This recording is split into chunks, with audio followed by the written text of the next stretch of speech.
رتنا والے سے مرید کے تک ایک کچا راستہ آتا تھا۔ ASI ہارون کی پیش کردہ وضاحت مجھے ہضم نہ ہوئی اور میں نے تحکمانہ انداز میں کہا، تم فوراً اس جوڑے کو میرے پاس لے کر آؤ۔ ASI نے فوراً سے پیشتر میرے حکم کی تعمیل کی اور چند لمحات کے بعد وہ دونوں میرے سامنے حاضر تھے۔ میں نے بغور سر تا پا ان کا جائزہ لیا۔ مرد کی عمر 25-26 سال رہی ہوگی۔ وہ ایک خوش شکل اور دراز قامت شخص تھا۔ اس کی تھوڑی پر گہرے زخم کا ایک نشان بڑا واضح تھا۔ اس نے مناسب سائز کی گھنی مونچھیں رکھی ہوئی تھیں جو بڑی بھلی لگ رہی تھیں۔ عورت، بلکہ اسے لڑکی کہنا زیادہ مناسب ہوگا۔ اس کی عمر 18-19 کے درمیان نظر آتی تھی۔ وہ بوٹے قد کی مالک ایک حسین و جمیل اور تیز ترار لڑکی تھی۔ اس کی آنکھوں میں بڑی مقناطیسی چمک تھی۔ وہ خاموشی کی حالت میں بھی آنکھوں سے باتیں کرتی محسوس ہوتی تھی۔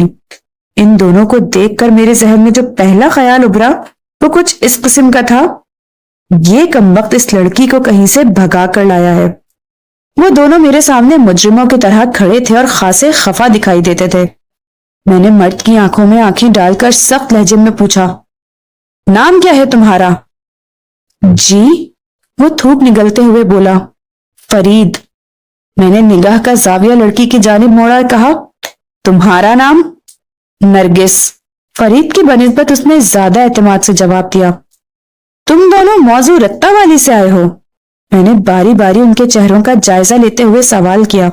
اور تمہارا دعویٰ ہے کہ تم لوگ میاں بیوی ہو؟ فرید نے فریادی انداز میں وضاحت کرتے ہوئے مجھے بتایا کہ ان کی شادی کو لگ بھگ 1 سال ہو گیا ہے۔ گاؤں میں اس کے لیے کوئی ڈھنگ کا کام نہیں تھا اور کھیتی باڑی وہ کرنا نہیں چاہتا تھا، لہٰذا اپنی بیوی کو لے کر مرید کے آ گیا۔ وہ معمولی پڑھا لکھا تھا۔ اسے یقین تھا کہ یہاں کوئی چھوٹی موٹی مناسب سی نوکری مل جائے گی۔ اس کا یہ خیال درست ثابت ہوا اور ایک آڑتی برکت باجوہ نے منڈی مرید کے میں اسے اپنی دکان پر منشی رکھ لیا۔ چنانچہ وہ نعمت بیوی سے ایک کمرہ کرائے پر لے کر یہاں رہنے لگے، وغیرہ وغیرہ۔ اس کی وضاحت مجھے متاثر نہ کر سکی۔ عام طور پر دیکھنے میں یہی آیا تھا کہ گاؤں دیہات سے جو مرد کمانے کے لیے شہروں یا قصبہ جات کا رخ کرتے تھے وہ اپنے ساتھ بیوی بچوں کو اٹھائے اٹھائے نہیں پھرتے تھے۔ اگرچہ ان دونوں کی ابھی کوئی اولاد نہیں تھی، تاہم ان کی مرید کے میں آمد سمجھ میں آنے والی بات نہیں تھی۔ میں نے کھنکار کر گلا صاف کیا اور کہا، میں ابھی اپنے ایک بندے کو بھیج کر تمہارے بیان کی تصدیق کروا لوں گا۔ وہ پہلے نعمت بیوی سے جا کر ملے گا اور بعد ازاں منڈی پہنچ کر برکت باجوہ سے تمہارے بارے میں پوچھ گچھ کرے گا۔ جی ضرور، آپ تصدیق کروائیں، نرگس نے ٹھہرے ہوئے لہجے میں کہا، لیکن ہمیں گھر جانے دیں۔ رات ہم نے حوالات میں بڑی مشکل سے گزاری ہے۔ ایک تو قیامت کی گرمی، اوپر سے مکھیوں سے بھی بڑے سائز کے مچھروں نے ایک لمحے کے لیے چین نہیں لینے دیا۔ تم دونوں کو جانے کی اجازت تو مل جائے گی، میں نے یکے بعد دیگرے ان کا جائزہ لیتے ہوئے کہا، لیکن ابتدائی تصدیق کے بعد۔ آخر ہمارا قصور کیا ہے؟ فرید نے سٹ پٹائے ہوئے انداز میں کہا، ہم نے کون سا جرم کیا ہے؟ تم دونوں کو میرے بندوں نے جس نازیبا حالت میں گرفتار کیا ہے وہ تو میاں بیوی کو بھی یوں سرے عام زیب نہیں دیتی۔ میں نے فرید کو تیز نظر سے گورا، اور ابھی تک تو یہ فیصلہ بھی نہیں ہوا کہ تم دونوں میاں بیوی ہو یا؟ ASI ہارون نے مجھے بتایا تھا کہ بیوہ نعمت بیوی کے گھر کے باہر گلی میں ایک چھوٹا سا چبوترا بنا ہوا تھا، یہاں سے اس جوڑے کو گرفتار کیا گیا تھا۔ ہارون کے مطابق فرید ٹانگیں لٹکائے چبوترے پر اس طرح بیٹھا تھا کہ نرگس اس کے زانوں پر سر رکھے لیٹے ہوئی تھی، اور وہ اللہ کا بندہ نرگس کے چہرے پر جھکا بوس و کنار میں مصروف تھا۔ پولیس کی آمد پر وہ ہڑبڑا کر ایک دوسرے سے الگ ہو گئے تھے۔ آپ ہم سے بڑی قسم لے لیں، نرگس نے اضطراری لہجے میں کہا، اس بات میں ذرا بھی جھوٹ نہیں، ہم اصلی میاں بیوی ہیں۔ 1 سال پہلے ہماری باقاعدہ شادی ہوئی تھی۔ یہ معاملہ قسم لینے یا دینے سے حل نہیں ہوگا، میں نے ایک لفظ پر زور دیتے ہوئے کہا۔ تصدیق بہت ضروری ہے۔ جہاں تم لوگوں نے آدھی رات حوالات میں گزار دی، 1-2 گھنٹے اور صبر کر لو۔ فرید اپنی پوزیشن صاف کرنے کی غرض سے بولا، تھانے دار صاحب، آپ نے موسم تو دیکھا ہے نا، کتنی زبردست گرمی پڑ رہی ہے۔ ادھر گاؤں میں تو ہم لوگ کھلے آسمان کے نیچے بھی آرام سے سو سکتے تھے، لیکن نعمت بیوی نے ہمیں جو اپنی بیٹھک کرائے پر دی ہے اس کی تو دیواروں میں سے آگ نکلتی ہے۔ پورا دن اس پر دھوپ پڑتی ہے اور رات کو یہ تندور بن جاتی ہے۔ ہم گھبرا کر باہر چبوترے پر آ بیٹھے تھے۔ بس اتنی سی بات ہے۔ یہ اتنی سی بات نہیں ہے، میں نے اسے دبکا مارا۔ گھر کے باہر چبوترے پر بیٹھنے سے تم لوگوں کو کس نے منع کیا ہے؟ تمہاری گرفتاری تو اس خطرناک حرکت کا نتیجہ ہے جو فحاشی کے زمرے میں آتی ہے۔ نرگس ہونٹ کاٹنے لگی جبکہ فرید پریشان نظروں سے مجھے تکنے لگا۔ میں نے اپنے عملے کے ایک آدمی کو ضروری ہدایات دے کر اس جوڑے کے بیانات کی تصدیق کے لیے روانہ کر دیا، پھر ان کی طرف متوجہ ہوتے ہوئے کہا، بیٹھ جاؤ۔ اپنی بات کے اختتام پر میں نے میز کے سامنے بچھی کرسیوں کی جانب اشارہ بھی کر دیا۔ تھوڑی سی ہچکچاہٹ کے بعد وہ ایک ایک کرسی کھینچ کر بیٹھ گئے۔ میں نے ASI ہارون کو نگاہ کے اشارے سے کہا وہ کمرے سے باہر چلا جائے۔ جب صرف میں اور زیر حراست جوڑا باقی رہ گیا تو میں نے فرید سے کہا، جب تک تم دونوں کے بیانات کی تصدیق نہیں ہو جاتی تم ادھر میرے سامنے ہی بیٹھو گے، لہذا زیادہ پریشان ہونے کی ضرورت نہیں۔ ان کی جان میں جان آئی۔ ظاہر ہے حوالات کی بنسبت میرا کمرہ بدرجہ بہتر جگہ تھی، تاہم تھانے کے مخصوص ماحول کی اپنی ایک دہشت اور وحشت ہوتی ہے جو ان کی آنکھوں اور چہروں سے جھلک رہی تھی۔ میں چند لمحات چکٹی باندھے انہیں دیکھتا رہا۔ ان کے میاں بیوی والے رشتے کے حوالے سے ابھی تک میرا ذہن مطمئن نہیں ہوا تھا۔ اپنی تسلی کی خاطر میں نے انہیں انٹرویو کے انداز میں گھسنے لگا، تم لوگوں کے سب عزیز رشتہ دار تو ادھر رتنا والی ہی میں ہوں گے؟ جی ہاں، نرگس نے متذبذب انداز میں جواب دیا۔ ایک بات میں نے خاص طور پر نوٹ کی تھی کہ نرگس جواب دینے میں پہل کی کوشش کر رہی تھی، جیسے اسے خدشہ ہو کہ کہیں فرید کوئی الٹی سیدھی بات نہ کہہ ڈالے۔ نرگس کا یہ احتیاط بھرا انداز میرے مبینہ شک کو مہمیز کرتا تھا کہ دال میں کچھ کالا ضرور ہے۔ تمہارے ماں باپ کا نام کیا ہے؟ میں نے نرگس سے ہی پوچھ لیا۔ میرے باپ کا نام یعقوب اور ماں کا عائشہ بی بی ہے، اس نے جواب دیا۔ اور تمہارے؟ میں نے سوالیہ نظروں سے فرید کی طرف دیکھا۔ نصیب بیگم اور کرم دین۔ میں نے باری باری ان دونوں کو دیکھا اور پوچھا، 1 سال پہلے تم دونوں کا نکاح کس نے پڑھایا تھا؟ فرید نے متذبذب انداز میں نرگس کی جانب دیکھا۔ وہ جلدی سے بولی، جی ان کا نام مولوی شرافت ہے۔ کیا تمہیں یہ نام نہیں پتا تھا؟ میں نے گھور کر فرید کو دیکھا۔ پتا تھا جناب، وہ تھوک نگلتے ہوئے بولا۔ رتا والی کے ایک ہی تو مولوی صاحب ہیں جو مدینہ مسجد میں 5 وقت کی نماز بھی پڑھاتے ہیں اور ہم دونوں کا نکاح بھی انہوں نے ہی پڑھایا تھا۔ تو پھر تم میرے سوال کا جواب دینے کی بجائے نرگس کی جانب کیوں دیکھنے لگے تھے؟ میں نے کڑے لہجے میں استفسار کیا۔ وہ جی وہ متعاملانہ انداز میں بولا، میں ڈر گیا تھا۔ ڈر گئے تھے؟ کس سے؟ مجھے یوں لگا کہ آپ یہ معلومات حاصل کرنے کے بعد اپنے کسی بندے کو ہمارے گاؤں بھیجیں گے، اس نے سہمے ہوئے انداز میں بتایا۔ وہاں سے بھی آپ ہمارے بارے میں تصدیق کریں گے؟ تمہارا اندازہ بالکل درست ہے، وہ تو میں ضرور کروں گا، میں نے ایک ایک لفظ پر زور دیتے ہوئے کہا، لیکن اس میں تمہارے خوف زدہ ہونے کا سبب سمجھ میں نہیں آیا۔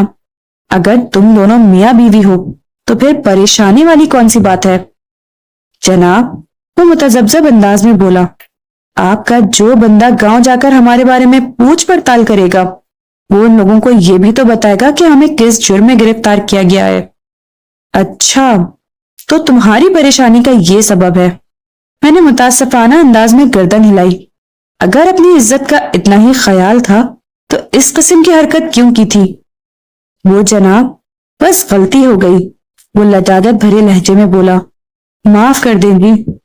تمہیں اپنی غلطی کا احساس ہے اس لیے میں نے تمہیں معاف کر دیا، لیکن تمہارے بیانات کی تصدیق ضروری ہے، میں نے تسلی بھرے انداز میں کہا، اور اس حوالے سے بھی تمہیں بے فکر رہنا چاہیے کہ ادھر رتہ مالی میں تمہارے کرتوتوں کا بھانڈا نہیں پھوڑا جائے گا۔ ان دونوں کی جان میں جان آئی اور وہ مطمئن ہو کر ایک دوسرے کو دیکھنے لگے۔ میں باری باری گھما پھرا کر ان سے مختلف سوالات کرنے لگا۔ تھوڑی دیر کے بعد وہ بندہ واپس آ گیا جسے میں نے فرید اور نرگس کے بیانات کی تصدیق کے لیے نعمت بی بی اور برکت باجوہ کی طرف بھیجا تھا۔ میرے بندے کی رپورٹ کی روشنی میں وہ جوڑا صاف ثابت ہوا، لہٰذا میں نے انہیں جانے کی اجازت دے دی، اس ہدایت کے ساتھ، تم لوگ یہ نہیں سمجھنا کہ میں تمہاری طرف سے مطمئن ہو گیا ہوں، میں نے ٹھوس لہجے میں کہا۔ ابھی رتنا والی سے تصدیق کرنا باقی ہے۔ جی، نرگس نے مختصراً کہا۔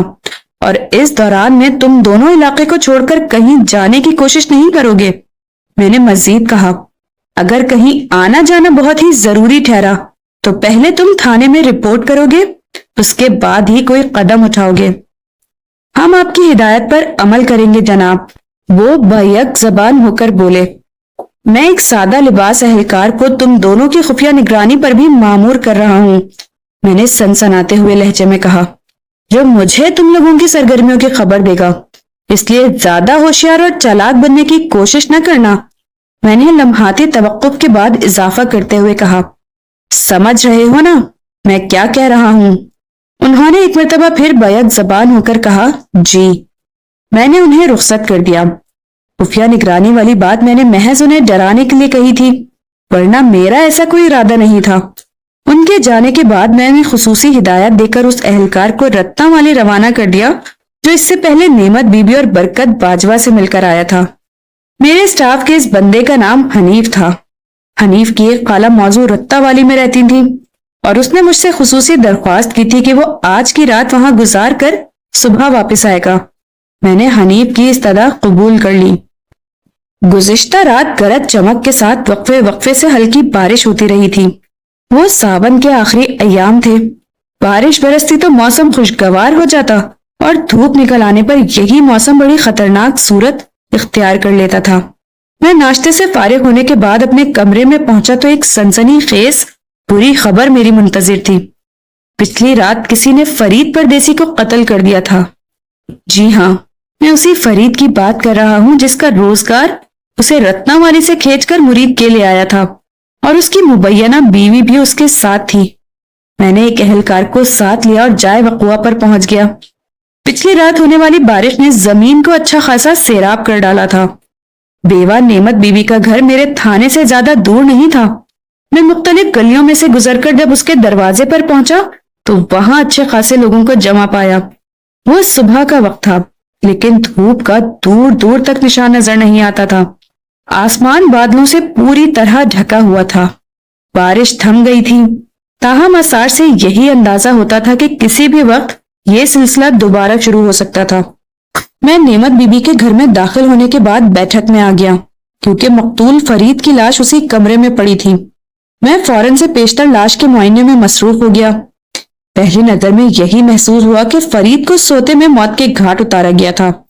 وہ بستر سے آری ایک چارپائی پر چت پڑا تھا، اس طرح کہ خطرناک خنجر دستے تک اس کے سینے میں پیوست دکھائی دیتا تھا اور بلا شبہ یہی قاتل خنجر اس کی موت کا سبب بھی بنا تھا۔ میں نے اکڑوں بیٹھ کر اور گردن جھکا کر چارپائی کے نیچے متلاشی نگاہ دوڑائی تو وہاں خون ہی خون پھیلا دکھائی دیا۔ یہ خنجر کی دھار کا کمال تھا۔ دل کا سارا خون نکل کر چارپائی کے نیچے ڈھیر ہو گیا تھا۔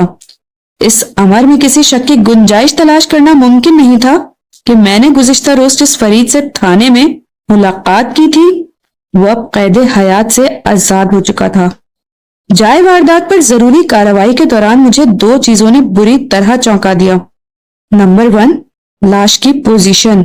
نمبر 2، نرگس کی غیر موجودگی۔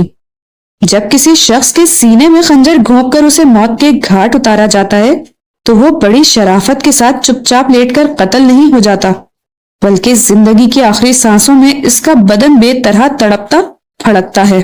مگر چارپائی پر پڑی مقتول کی لاش کو دیکھ کر ایسا کوئی تاثر نہیں ابھرتا تھا اور مقتول کی بیوی نرگس بھی کہیں نظر نہیں آ رہی تھی۔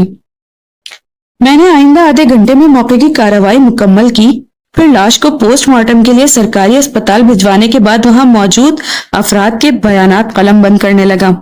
جب اس کوشش میں مجھے خاطر خواہ کامیابی نہ ملی تو میں نے تمام لوگوں کو گھر سے باہر نکالا اور گھر کی مالکن کو لے کر برآمدے میں بیٹھ گیا۔ بیوہ خاتون نعمت بیوی کی عمر 60 سے متجاوز تھی۔ وہ ایک فربا اور پستہ قامت عورت تھی۔ آنکھوں پر اس نے نظر کا چشمہ لگا رکھا تھا۔ میں نے اس کے چہرے کا بغور جائزہ لینے کے بعد سوال کیا، نعمت بی بی، تم اس اندوناک واقعے کے بارے میں کیا جانتی ہو؟ کچھ بھی نہیں پتر، وہ ڈرے سہمے انداز میں بولی۔ میری تو خود کچھ سمجھ نہیں آ رہا۔ رات کو یہ دونوں جی ٹھیک ٹھاک سوئے تھے۔ رات کو ٹھیک ٹھاک سوئے تھے؟ میں نے تشویش بھرے انداز میں اسی کے الفاظ دہرائے اور کہا، اب ان دونوں میں سے ایک کا قتل ہو چکا ہے اور دوسرا منظر سے غائب ہے۔ تم مجھے مقتول کی بیوی کے بارے میں کچھ بتا سکتی ہو کیا؟ وہ الجھن زدہ نظروں سے مجھے دیکھنے لگی۔ یہی کہ وہ کہاں چلی گئی ہے؟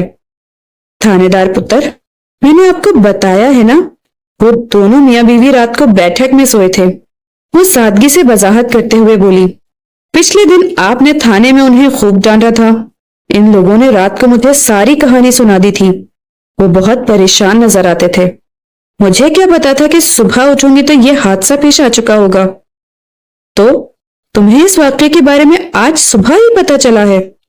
لاش کی حالت دیکھ کر میں نے اندازہ قائم کیا تھا کہ مقتول فرید کی موت نصف شب کے آس پاس ہوئی ہوگی۔ خون کا جماؤ بھی میرے اس اندازے کی تصدیق کرتا تھا۔ نعمت بی بی نے جواب میں سر کو اس باتیں جنبش دی اور کہا، ہاں مجھے صبح پتا چلا ہے۔ تمہیں کس طرح پتا چلا تھا؟ میں نے تیز لہجے میں استفسار کیا۔ میرا مطلب ہے کیا تم بیٹھک کے اندر گئی تھی؟ ہاں میں اندر گئی تھی، بلکہ مجھے اندر جانا پڑا تھا۔ کیوں؟ میں نے چونک کر نعمت بی بی کو دیکھا۔ وہ جی بات دراصل یہ ہے کہ وہ اینک کے پیچھے سے مجھے دیکھتے ہوئے بولی، میں صبح جلدی اٹھ جاتی ہوں اور تھوڑی دیر کے بعد نرگس بھی بیٹھک سے نکل آتی تھی۔ اس کے گھر والے کو ڈیوٹی پر منڈی جانا ہوتا تھا اور وہ فرید کے لیے ناشتہ وغیرہ میرے گھر کے باورچی خانے میں ہی بناتی تھی۔ پچھلے 2-3 دن سے تو یہی ہو رہا تھا جناب۔ کھانا پکانے اور کھانے پینے کے لیے میں نے انہیں اپنے برتن اور باورچی خانہ استعمال کرنے کی اجازت دے دی تھی۔ وہ لمحے بھر کے لیے متوقف ہوئی، ایک گہری سانس لے کر تنفس کو درست کیا، پھر اضافہ کرتے ہوئے بتانے لگی، فرید کے ناشتے کا وقت ہو گیا تھا اور نرگس بیٹھک سے باہر نہیں نکلی تو مجھے اچنبھا ہوا۔ میں نے سوچا جا کر پوچھوں تو صحیح، ان لوگوں کا آخر پروگرام کیا ہے۔ بیٹھک کا ایک دروازہ باہر گلی میں اور دوسرا گھر کے اندر کھلتا ہے۔ میں نے اندرونی دروازے پر دستک دی، اس کے ساتھ ہی نرگس کو آواز بھی دی۔ پتہ ہے جناب پھر کیا ہوا؟ نعمت بی بی نے اتنا اچانک ہی سوال کیا کہ میں چونک اٹھا۔ چونکہ اس کے استفسار کا جواب مجھے معلوم نہیں تھا، اس لیے بڑی سادگی سے کہہ دیا، نہیں پتا۔ میں سمجھ رہی تھی کہ شاید آج ان کی آنکھ نہیں کھلی۔ وہ وضاحت کرتے ہوئے بولی، لیکن میں نے جب دروازہ کھٹکھٹایا تو دوسرا ہی معاملہ نکلا۔ میں نے اضطراری لہجے میں پوچھا، کون سا دوسرا معاملہ؟ یہ لوگ رات کو سوتے وقت بیٹھک کے دروازے کو اندر سے کنڈی لگا لیا کرتے تھے۔ وہ بڑی سنجیدگی سے بولی، لیکن میرے دروازہ بجانے پر اندر سے کوئی جواب نہ آیا اور ہاتھ کا دباؤ پڑتے ہی دروازہ کھل گیا۔ حالانکہ مجھے اچھی طرح یاد ہے رات کو انہوں نے دروازے کو کنڈی لگائی تھی۔ اوہ! میں نے متذبذب نظر سے نعمت بی بی کو دیکھا اور پوچھا، تو کیا دروازہ کھلا پا کر تم بیٹھک کے اندر چلی گئی تھی؟ ہاں، اس نے اس بات میں گردن ہلائی، پھر ایک جھرجھری لے کر بتانے لگی، میں بیٹھک میں پہنچی تو دیکھا کہ فرید چارپائی پر مردہ پڑا تھا اور نرگس کہیں نظر نہیں آ رہی تھی۔ اور گھر کے داخلی دروازے کی کیا پوزیشن تھی؟ وہ جی وہ بھی کھلا پڑا تھا۔ وہ لکنت زدہ انداز میں وضاحت کرتے ہوئے بولی، میرا مطلب ہے جی دروازہ تو بند ہی تھا لیکن اس کی کنڈی اتری ہوئی تھی، جبکہ رات کو سوتے وقت میں نے یاد سے دروازے کی کنڈی چڑھائی تھی۔ تم بیٹھک میں داخل ہوئی تو فرید چارپائی پر مردہ پڑا تھا۔ میں نے اس کی آنکھوں میں دیکھتے ہوئے گہری سنجیدگی سے کہا، اپنے کرایہ دار کی لاش دیکھنے کے بعد تم نے کیا کیا؟ کرنا کیا تھا جی؟ وہ اپنے ہاتھوں کو افسوسناک انداز میں حرکت دیتے ہوئے بولی، میں گھر سے باہر نکل آئی اور آس پڑوس والوں کو اس واقعے کے بارے میں بتایا۔ دیکھتے ہی دیکھتے درجن سے زیادہ لوگ جمع ہو گئے۔ انہیں میں سے کسی نے تھانے جا کر اطلاع کر دی اور آپ تفتیش کرنے میرے گھر آ گئے۔ اس سے زیادہ میں کچھ نہیں جانتی جناب۔ معاملہ خاصا الجھا ہوا ہے نعمت بی بی، میں نے گھمبیر انداز میں کہا، کیا تم نرگس کی پراسرار گمشدگی کے بارے میں کوئی اندازہ لگا سکتی ہو؟ نہیں جی بالکل نہیں، وہ نفی میں گردن ہلانے لگی۔ اور فرید کے قتل کے بارے میں تمہارا کیا خیال ہے؟ میں نے سوال کیا۔ تمہاری نظر میں یہ کام کس نے کیا ہوگا؟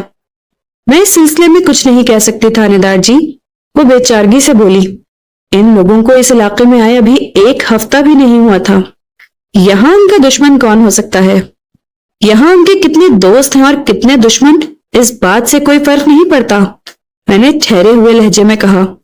اہم نکتہ یہ ہے کہ جو کچھ بھی پیش آیا وہ کسی دوست کا کام نہیں ہو سکتا۔ میں نے لمحاتی توقف کر کے گہری نظروں سے نعمت بی بی کو دیکھا اور کہا، نرگس کی پراسرار گمشدگی 2 راستوں کی جانب اشارہ کرتی ہے۔ نمبر 1، وہ فرید کو قتل کر کے کہیں فرار ہو گئی ہے۔ نمبر 2، فرید کا قاتل جو کوئی بھی ہے وہ نرگس کو اپنے ساتھ لے گیا ہے۔ ساتھ لے جانے والے معاملے پر بھی 2 راہیں ہیں، یا تو قاتل زبردستی نرگس کو اپنے ساتھ لے گیا ہے یا پھر وہ اپنی مرضی سے اس کے ساتھ گئی ہے۔ اگر مرضی والی بات پر غور کیا جائے تو پھر یہ بھی کہا جا سکتا ہے کہ نرگس قاتل کے ساتھ ملی ہوئی تھی۔ تمہارا کیا خیال ہے نعمت بی بی؟ جی میں کیا بتا سکتی ہوں، وہ الجھن زدہ لہجے میں بولی۔ مجھے تو نہیں لگتا کہ نرگس نے فرید کو قتل کیا ہوگا۔ تمہیں کس بنا پر ایسا نہیں لگتا؟ میں نے پوچھا۔ تھانے دار جی، ابھی ان کی شادی کو 1 سال ہوا تھا، وہ متاملانہ انداز میں وضاحت کرتے ہوئے بولی۔ وہ دونوں روزی روٹی کے چکر میں اپنے گاؤں سے یہاں آئے تھے۔ میں نے پچھلے 3-4 دنوں میں انہیں بڑے پیار اور اتفاق سے رہتے دیکھا تھا۔ میں تو نہیں سوچ سکتی کہ نرگس نے فرید کو قتل کیا ہوگا۔ نرگس نے اپنے شوہر کو قتل کیا ہے یا نہیں، میں بہت جلد اس حقیقت کو کھوج لوں گا۔ میں نے کہا، تم ان میاں بیوی کے بارے میں جو کچھ بھی جانتی ہو وہ مجھے بتاؤ۔ میں تجھے اتنا ہی جانتی ہوں جتنا نرگس نے مجھے بتایا تھا۔ میں بھی وہی پوچھ رہا ہوں۔ میرے استفسار کے جواب میں نعمت بی بی نے جو مجھے تفصیل سنائی وہ بائن وہی تھی جو گزشتہ روز تھانے میں نرگس اور فرید کی زبانی مجھ تک پہنچی تھی۔ کوئی نئی بات نہ پا کر میں نے اس بات میں گردن ہلائی اور کہا، یہ کہانی انہوں نے مجھے بھی سنائی تھی، لیکن سچی بات تو یہ ہے کہ مجھے ان کے بیان پر بالکل یقین نہیں آیا تھا، اس لیے میں نے کل ہی اپنے ایک بندے کو موضوع رتہ والی روانہ کر دیا تھا تاکہ ان کے بیچ سچ اور جھوٹ کا اندازہ ہو سکے۔ وہ بندہ آج کسی وقت واپس آ جائے گا تو دودھ کا دودھ اور پانی کا پانی الگ ہو جائے گا۔ میں نے توقف کر کے سوچتی ہوئی نظروں سے نعمت بی بی کو دیکھا اور ایک فوری خیال کے تحت سوال کیا، جب تم دروازہ کھلا پا کر بیٹھک میں داخل ہوئی اور تم نے فرید کو مردہ حالت میں چارپائی پر پڑا پایا تو ذرا سوچ کر بتاؤ اس وقت بیٹھک کا بیرونی دروازہ کھلا ہوا تھا یا بند تھا؟ وہ دروازہ تو بند تھا جی، وہ چونکے ہوئے لہجے میں بولی۔ صرف بند تھا یا کنڈی بھی چڑھی ہوئی تھی؟ کنڈی بھی چڑھی ہوئی تھی، اس نے جواب دیا۔ کنڈی بھی چڑھی ہوئی تھی، میں نے خود کلامی کے انداز میں دہرایا۔ اس کا مطلب تو یہ ہے کہ نرگس بیٹھک کے اندرونی دروازے سے نکل کر صحن میں پہنچی ہوگی اور پھر گھر کا بیرونی داخلی دروازہ کھول کر باہر چلی گئی ہوگی۔ ہو سکتا ہے ایسا ہی ہوا ہو، وہ قیاس آرائی کے انداز میں بولی۔ میں نے پوچھا، ان 3-4 دنوں میں کوئی ان سے ملنے بھی آیا تھا، خاص طور پر پچھلی رات؟ نہیں جی، کوئی نہیں، اس نے بتایا۔ میں گہری سوچ میں ڈوب گیا، پھر پوچھا، نعمت بی بی، پچھلی رات تمہیں نیند ٹھیک طرح سے آئی تھی یا پھر؟ میں نے دانستہ جملہ ادھورا چھوڑا۔ وہ متذبذب لہجے میں بولی، جی میں تو ٹھیک ہی سوئی تھی اور ٹھیک وقت پر صبح میری آنکھ بھی کھلی تھی۔ لیکن آپ یہ سوال کیوں کر رہے ہیں؟ یہ سوال میں نے اس لیے کیا ہے کہ میں نے نعمت بی بی کی آنکھوں میں دیکھتے ہوئے کہا، فرید کو جس طرح سینے میں خنجر اتار کر موت کی نیند سلایا گیا ہے وہ نظر انداز کر دینے والی بات نہیں۔ یہ کام چپ چاپ خاموشی سے نہیں ہوا ہوگا۔ فرید نے زندگی ہارنے سے پہلے بھرپور مزاحمت کی ہوگی۔ کیا پچھلی رات تم نے کچھ ایسی آوازیں سنی تھی جن سے اندازہ ہو کہ بیٹھک میں کچھ گڑبڑ ہے؟ نہیں جناب، مجھے اس بارے میں کچھ نہیں پتا، وہ سادہ سے لہجے میں بولی۔ میں رات کو جب سوئی تو پھر صبح ہی میری آنکھ کھلی۔ بیٹھک میں رات کو کیا واقعہ پیش آیا اس بارے میں بالکل نہیں جانتی۔ ایک بات بتاؤ نعمت بی بی، میں نے سوال و جواب کے سلسلے کو سمیٹتے ہوئے پوچھا، تم نے اس جوڑے کو آنکھیں بند کر کے اپنی بیٹھک کرائے پر دے دی تھی یا ان کے بارے میں کچھ پوچھ پڑتال بھی کی تھی؟ پوچھ پڑتال کہاں سے کرتی جی، وہ بے بسی سے پلکیں جھپکاتے ہوئے بولی۔ ان لوگوں کو یہاں کوئی نہیں جانتا، میں کس کے پاس جا کر تصدیق کرتی یا کس کی ضمانت پر انہیں بیٹھک کرائے پر دیتی؟ وہ تھوڑی دیر کے لیے رکی، ایک گہری سانس خارج کی، پھر اپنی بات مکمل کرتے ہوئے بولی، ہم دونوں کو ایک دوسرے کی ضرورت تھی، اس لیے میں نے انہیں رہنے کے لیے بیٹھک کرائے پر دی تھی۔ ایک دوسرے کی ضرورت تھی؟ میں نے الجھن زدہ انداز میں کہا۔ میں کچھ سمجھا نہیں۔ سیدھی سی بات ہے جناب، وہ وضاحت کرتے ہوئے بولی۔ انہیں رہنے کے لیے ایک کمرہ چاہیے تھا اور مجھے پیسوں کی ضرورت تھی۔ میں نے انہیں گھر کی بیٹھک کرائے پر دے دی۔ تم نے ان کے ساتھ کتنا کرایہ طے کیا تھا؟ 10 روپے مہینہ، نعمت بی بی نے جواب دیا۔ نعمت بی بی کے جواب سے پریشان یا حیرت زدہ ہونے کی ضرورت نہیں۔ اس زمانے میں ایک عام آدمی کی ماہانہ تنخواہ 30 سے 50 روپے تک ہوا کرتی تھی۔ اس حساب سے کرایہ ماہانہ آمدنی کا لگ بھگ 30% تھا۔ لوگ خواہ مخواہ کہتے ہیں کہ زمانہ بدل گیا، کچھ بھی تو نہیں بدلا۔ آج بھی 15,000 کمانے والا 5,000 روپے کرائے کے گھر میں ہی رہتا ہے۔ نہ تو چیزوں میں کوئی بدلاؤ آیا ہے، نہ ہی انسان کی ضروریات زندگی میں کوئی تبدیلی آئی ہے۔ میں نے نعمت بی بی سے سوال کیا، انہوں نے تمہیں کرائے کے مد میں کچھ رقم ایڈوانس بھی دی تھی؟ نہیں جی، اس نے نفی میں گردن ہلائی اور بتایا، فرید نے مجھے یقین دلایا تھا کہ تنخواہ ملتے ہی وہ مجھے 2 ماہ کا کرایہ ایک ساتھ دے دے گا۔ فرید کا وعدہ اور یقین دہانی تو اس کے ساتھ ہی دنیا سے رخصت ہو گئی۔ میں نے خیال افروز لہجے میں کہا، اب تم کسی کرائے وغیرہ کی توقع نہیں رکھنا؟ ظاہر ہے جی، اب مجھے کرایہ کون دے گا؟ وہ ٹھہرے ہوئے لہجے میں بولی، پھر تشویش بھرے انداز میں پوچھا، تھانے دار جی، میں اس واقعے کی وجہ سے کسی مصیبت میں تو نہیں پھنس جاؤں گی نا؟ یہ سب تو تمہارے ہاتھ میں ہے نعمت بی بی، میں نے سرسراتے ہوئے لہجے میں کہا۔ کیا مطلب ہے جی؟ وہ آنکھیں پھیلاتے ہوئے مستفسر ہوئی۔ مطلب بہت سیدھا سادہ سا ہے، میں نے سرسراتی ہوئی آواز میں کہا۔ تم نے میرے سوالات کے جواب میں جو کچھ بھی بیان کیا ہے، اگر وہ صداقت پر مبنی ہے تو پھر تم پر کوئی آنچ نہیں آئے گی، اور اگر تم نے مجھ سے کوئی غلط بیانی کی تو پھر تم کسی بھی خطرناک صورتحال کے لیے خود کو تیار رکھنا۔ نہیں جناب، وہ نفی میں گردن جھٹکتے ہوئے بولی، میں نے آپ سے کوئی جھوٹی بات نہیں کی۔ بس تو پھر تمہیں فکر مند ہونے کی ضرورت نہیں، میں نے تسلی بھرے انداز میں کہا۔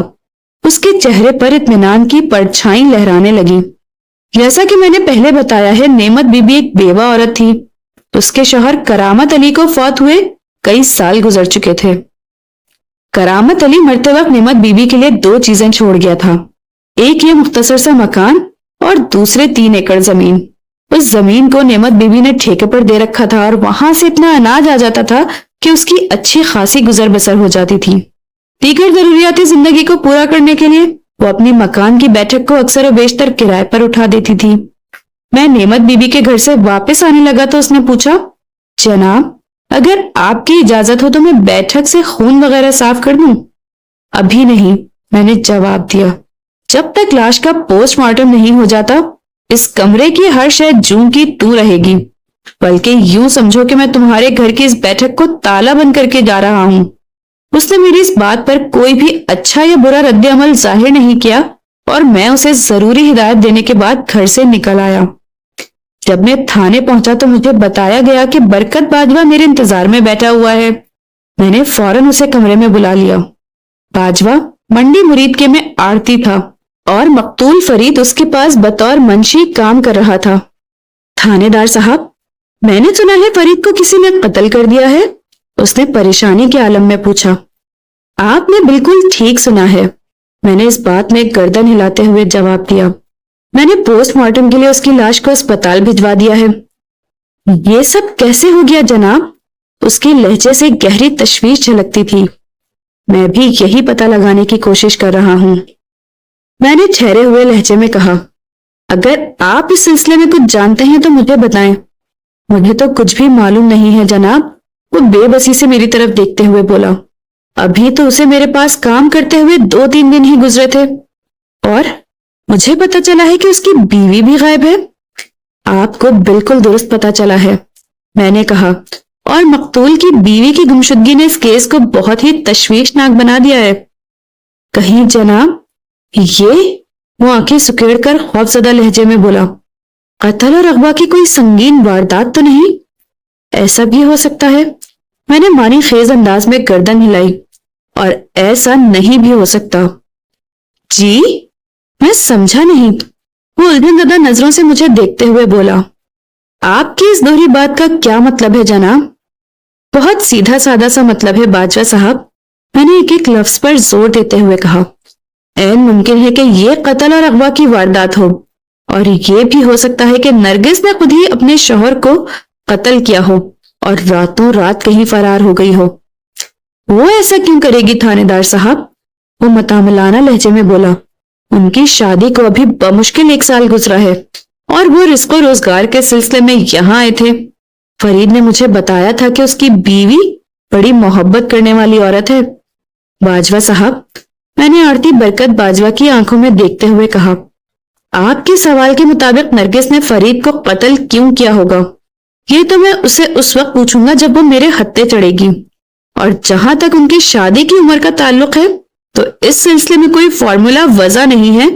کوئی بھی شخص اپنی شریک حیات کو شادی کے فوراً بعد بھی موت کے گھاٹ اتار سکتا ہے، اور 1 سال 2 سال یا 5-10 سال کے بعد بھی وہ ایسا کارنامہ انجام دے سکتا ہے۔ اس صورتحال نے تو مجھے ذہنی طور پر بہت الجھا دیا ہے جناب، وہ تشویشناک انداز میں بولا۔ فرید کی موت مجھے ہضم نہیں ہو رہی۔ آپ اپنی ذہن اور ہاضمے کو قابو میں رکھیں باجوہ صاحب، ابھی مجھے آپ سے ضروری معلومات حاصل کرنا ہے، میں نے ٹھہرے ہوئے لہجے میں کہا۔ یہ تو اچھا ہو گیا کہ آپ خود ہی تھانے تشریف لے آئے ہیں، ورنہ مجھے بندہ بھیج کر آپ کو یہاں بلوانا پڑتا۔ مثلاً کیسی معلومات؟ وہ بے چینی سے بولا۔ مثلاً یہ کہ، میں نے بدستور اس کی آنکھوں میں جھانکتے ہوئے سوال کیا، کیا آپ فرید کو پہلے سے جانتے تھے؟ نہیں جی، وہ قطعی انداز میں بولا، بالکل نہیں جناب۔ آپ نے ایک اجنبی شخص کو اپنے پاس ملازم رکھنے سے پہلے اس کے بارے میں کوئی چھان بین تو ضرور کی ہوگی۔ نہیں جناب، وہ نفی میں گردن ہلاتے ہوئے بولا، میں نے اس کی زبان پر بھروسہ کر کے اسے نوکری دی تھی۔ زبان پر بھروسہ کر کے؟ میں نے خود کلامی کے انداز میں برکت باجوہ کے الفاظ دہرائے اور پوچھا، مقتول نے اپنے بارے میں آپ کو کیا بتایا تھا؟ یہی کہ وہ، برکت باجوہ نے وضاحت کرتے ہوئے بولا، ان کی شادی کو لگ بھگ 1 سال ہوا تھا۔ فرید گاؤں کی زندگی میں خود کو زیادہ فٹ محسوس نہیں کرتا تھا، اس لیے وہ روزگار کے سلسلے میں یہاں آ گیا تھا۔ جب اس نے مجھے بتایا کہ وہ بخوبی لکھنا پڑھنا جانتا ہے تو میں نے اسے اپنے پاس منشی رکھ لیا۔ سچی بات تو یہ ہے جناب، لمحاتی توقف کر کے اس نے ایک گہری سانس لی، پھر اپنی بات مکمل کرتے ہوئے بولا، ان دنوں مجھے اپنے کاروبار کے لیے ایک منشی کی اشد ضرورت تھی، اور دوسری طرف فرید بھی مجھے انتہائی ضرورت مند نظر آیا، لہذا کسی قسم کی جانچ پڑتال کے بغیر میں نے اسے اپنے پاس ملازم رکھ لیا۔ وہ کم و بیش 3 دن تک آپ کے پاس کام کرتا رہا، میں نے سوالات کے سلسلے کو آگے بڑھاتے ہوئے کہا۔ اس دوران میں آپ نے اس کے ساتھ کوئی غیر معمولی واقعہ دیکھا؟ غیر معمولی معاملہ؟ پرسوچ انداز میں بولا، جناب، پرسوں رات آپ کے بندے ان دونوں میاں بیوی کو پکڑ کر تھانے لے گئے تھے، اور اگلی صبح آپ نے ایک اہلکار کو تصدیق کے لیے میرے پاس بھیجا تھا۔ اس کے علاوہ کوئی اور واقعہ؟ میں نے کہا، خاص طور پر کل دن میں آپ نے کوئی ایسی بات نوٹ کی ہو جسے خلاف معمول کہا جا سکے؟ نہیں جی، وہ نفی میں گردن ہلاتے ہوئے بولا، ایسی تو کوئی بات میرے علم میں نہیں ہے۔ پچھلے 2-4 دنوں میں کوئی شخص مقتول سے ملنے آیا ہو؟ جب برکت باجوہ نے میرے سوال کا جواب بھی نفی میں دیا تو پھر میں نے اس سے مزید کچھ پوچھنا مناسب نہ سمجھا اور اس ہدایت کے ساتھ اسے رخصت کر دیا، باجوہ صاحب، اپنی آنکھیں اور کان کھلے رکھیے گا، اور مقتول کے بارے میں اگر کوئی بھی چھوٹی بڑی بات آپ کے علم میں آئے تو مجھے ضرور بتائیے گا۔ اس نے میری ہدایت پر عمل کرنے کا وعدہ کیا اور پھر پوچھا، آپ نے اس واقعے کی اطلاع رتنا والی بھی پہنچائی ہے یا؟ میں اپنے ایک بندے کا انتظار کر رہا ہوں۔ باجوہ کی بات پوری ہونے سے پہلے ہی میں نے کہہ دیا، جس طرح کل میں نے ایک بندہ بھیج کر آپ سے اور نعمت بی بی سے مقتول اور اس کی مبینہ بیوی نرگس کے بیان کی تصدیق کرائی تھی، اسی مقصد کے لیے میں نے اپنے ایک عملے کا بندہ موضوع رتنا والی بھی روانہ کیا تھا۔ وہ اب تب میں آنے ہی والا ہے، ذرا ادھر کی رپورٹ مجھے مل جائے تو پھر میں رتنا والی جانے یا اس واقعے کی اطلاع وہاں پہنچوانے کے بارے میں فیصلہ کروں گا۔ برکت باجوہ مزید 10 منٹ تک میرے پاس رکا، پھر اپنی دکان کی جانب روانہ ہو گیا۔ میں اس عجیب و غریب قتل کی واردات کے بارے میں سوچنے لگا۔ اس واقعے میں بہت سی باتیں میرے لیے الجھن کا باعث تھیں۔ پہلے تو مجھے ان کے میاں بیوی ہونے پر ہی یقین نہیں تھا۔